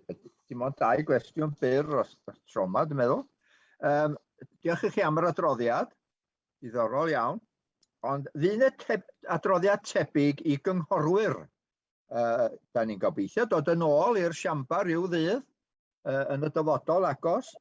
Felly dwi'n edrych ymlaen am adroddiad fydd yn deitha ni sut i weithio a sut i fynd ymlaen hefo hynny, a gweithio oddi cartre hefyd wrth reswm. Mae'r trysori wedi sôn am gostau ac arbed costau. Fydd 'na rhyw gostau ynglyn â y ffordd mae cynghorwyr wedi gorfod copïo gwaith am bod nhw adre ar eu peiriant eu hunain. Diolch yn fawr. Diolch, Meirug.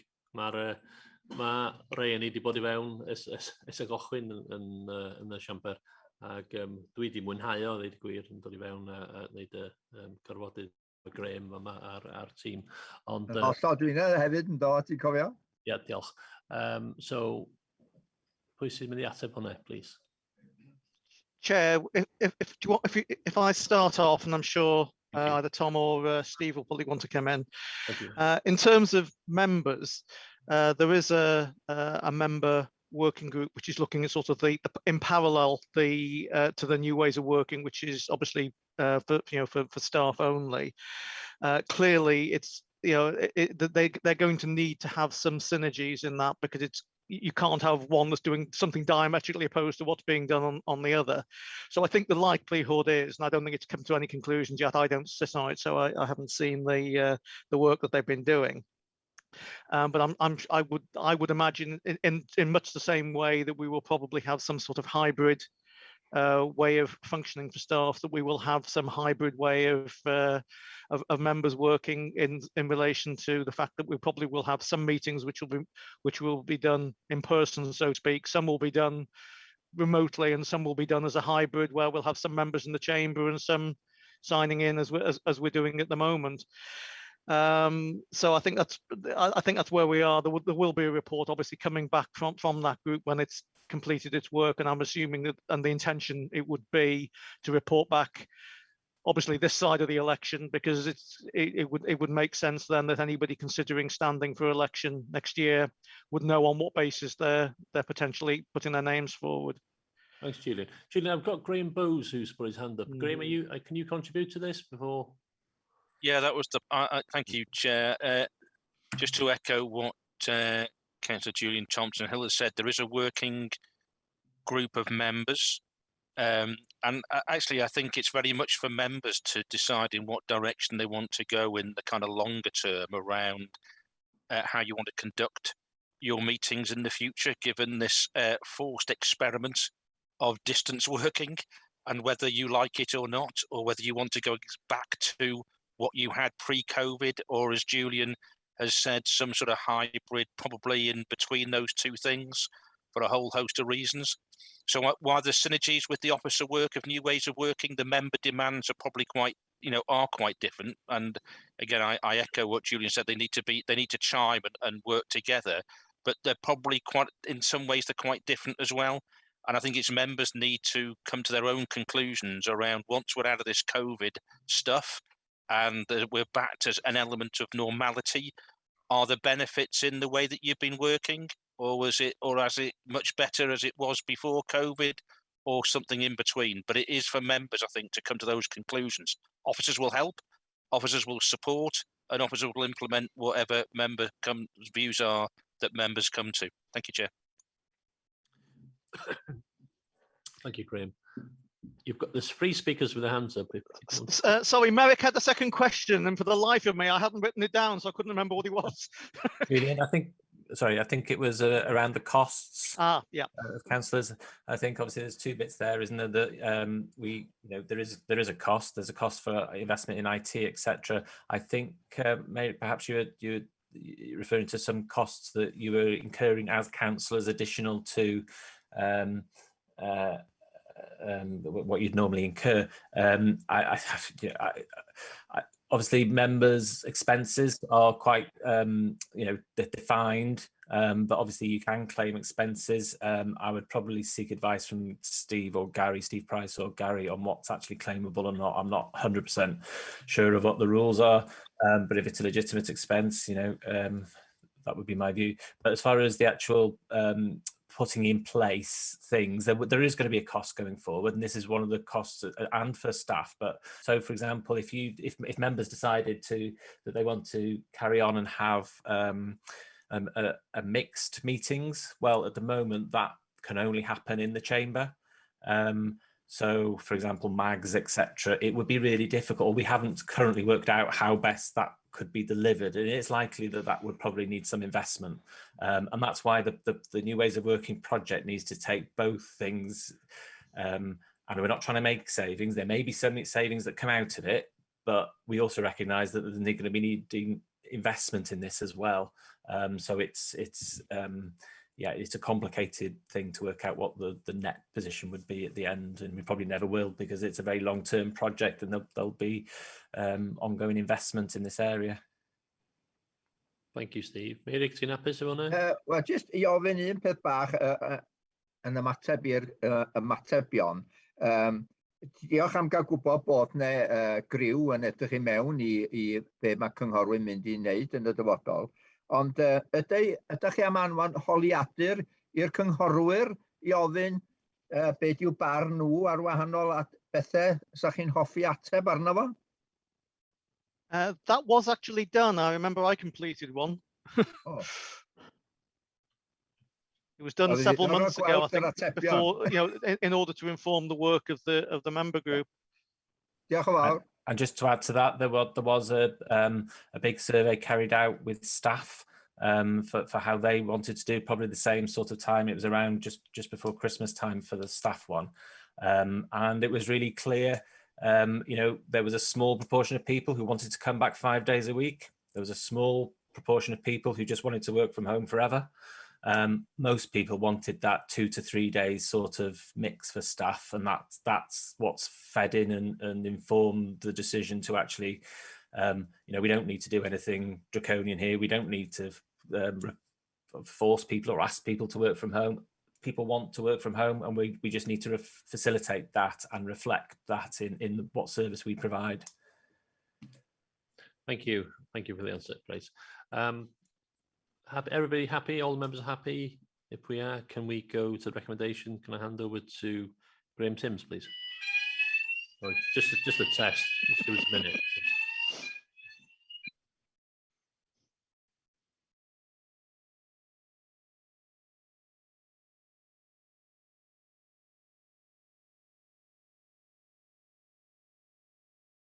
Right, it's Graham. Can I hand over to you? Thank you for that introduction, Chair. But we should have perhaps voted on this at the start, because the recommendation that's before us is for the contents of the report to be discussed, and that's it. So thanks very much. Thank you. Can I? I'll propose that. Yeah, thank you. And a seconder. Cheryl, will you second it? Yes, Cheryl. Thank you. Great. Thank you. Thank you, Julian. Thank you, Steve and Tom, for that report, and great, thank you. So swiftly moving on to agenda number 9, we'll hand over to RHAN if she's ready. Thank you. Diolch yn fawr. Dyma rhaglen waith arferol chi. Yn atodiad 1 ar dudalen 249, mae'r rhaglen waith fel mae'n edrych ar hyn o bryd. Mi welodd i wrth honnaf fod gennych chi gyfarfod arbennig ar ddydd Llun y 6 ar 20 o fis Gorffennaf am 10 o'r gloch i ystyried yr adroddiad ddaw gan yr gweithgor sydd wedi bod yn edrych ar yr asesiad llety Sipsiwn a Theith. So mi yr adroddiad yna. Dyna'r unig eitem fydd ar agenda hwnna. Dim ond cyfarfod arbennig ar gyfer hwnna. Diolch. Mae'r cyfarfod arferol nesaf chi wedyn ar y 9 o fis Medi. Ar hyn o bryd, mae yna un eitem ar yr agenda, ond mi feder hynny newid oherwydd mae'r grŵp cadeiryddion yn cyfarfod pnawn yma. Mae'r eitem yna yn fanna i wneud ar un mater sydd wedi cael ei ddelio efo bore yma, deud y gwir, neu wedi cael ei sôn amdano yn y drafodaeth, ynglyn â rheoli risg llifogydd ar ffos yr Hill a gwter prestatyn. A mi welwch oddi wrth hwnna fod yna gynrychiolwyr o Cyfoeth Naturiol Cymru i gael ei gwahodd i'r cyfarfod yn neud drafod hwnna. So fydd yna gyfle da i drafod y gwaith maen nhw wedi bod yn neud ar fodelu ynglyn â hwnna. Fydd fel o'n i'n dweud, cyfarfod grŵp cadeiryddion ac is-gadeiryddion pnawn yma, so mae'n bosib y fydd yna eitem arall yn cael ei gynnwys ar rhaglen waith ar gyfer y cyfarfod yna. os oes gen aelodau unrhyw bwnc maen nhw eisiau godi eisiau crw cadeiryddion ystyried gyfer i roi ar gyfer rhaglenni gwaith yn y dyfodol, plis cwblhewch yr ffurflen yn atodiad 2 a'i hanfon atai os gwelwch yn dda. Atodiad 3, mi welwch chi yr rhaglen waith y cabinet ac yn atodiad 4 diweddara ar eich argymhellion chi o'r cyfarfod dwythaf. Heddiw hefyd, ydych chi wedi gofyn am adroddiad gwybodaeth ynglyn â benchmarking a pa mor fodlon ydy tenantiaid yr RSLs roi nhw a'r gwasanaeth maen nhw'n gael, so mi gawn ni'r adroddiad yna allan i chi erbyn y cyfarfod nesaf. Sorry, Chair, I'm just looking for my hand. Just want a slight correction there, Rhian, far from it for me to correct you. I'm not sure we can do it for private landlords. I think the agreement was RSLs. Okay, fine. I think it wasn't to do with private landlords. That would just be too difficult and too complex. I think it was. I think the discussion was around RSLs. Thank you. Okay, fine. No problem. Thanks. Diolch Rhian, diolch am bob beth o'n i. Greit, iawn. Rydyn ni symud ymlaen i rhif 10. Feedback from committee representatives. We've spoke about the task that's ongoing, and even though it's really, really slow, I think what we are getting somewhere. Quite confident what we will get somewhere. I don't know where, but we are getting somewhere. I think some of the other members on the team will agree. Any other feedback off anybody? Chair, sorry, go on. No, go on. You go, please. It's just to say again, similar to what you say, the task and finish group for the GTAA is getting along very well. I think we've got another meeting on Monday. We've had quite a lot. I think this will be number 4 or 5, 6 or 7 before we come to you on that special meeting. But that is progressing very well and very interesting. That should be a good meeting when we get it to community scrutiny. Thank you, Chair. Thank you, Peter. Anybody else like to contribute? No. Great, thank you very much. So on that note, can I just thank everybody for joining the meeting today? Rhian, Steve, Kath, I'm useless with names as everybody knows, and our translator over there, and the Vice Chair for being put back in post for another 12 months along with me. And Cheryl, do you want to put your hand up, Cheryl? Do you want to say something? Yeah, I was asked to fill a form in, but I've had to kind of declare what I was saying via my own personal email because I've got no access to the server yet. So just to let you know, I haven't filled the form in because I can't. Declaration of interest form. Yeah. Yeah. Okay. Yeah. So I have emailed what is the best way I can through my personal email to Rhian and to Kath, and highlighted what I was going to say, that I declared a personal interest in item 7. That's the only way I can do it. Thank you. I'm sure Rhian will contribute back to you. Right, end the meeting. Thank you ever so much. Diolch yn fawr iawn, Bel. Diolch. Bye. Thank you. Bye all.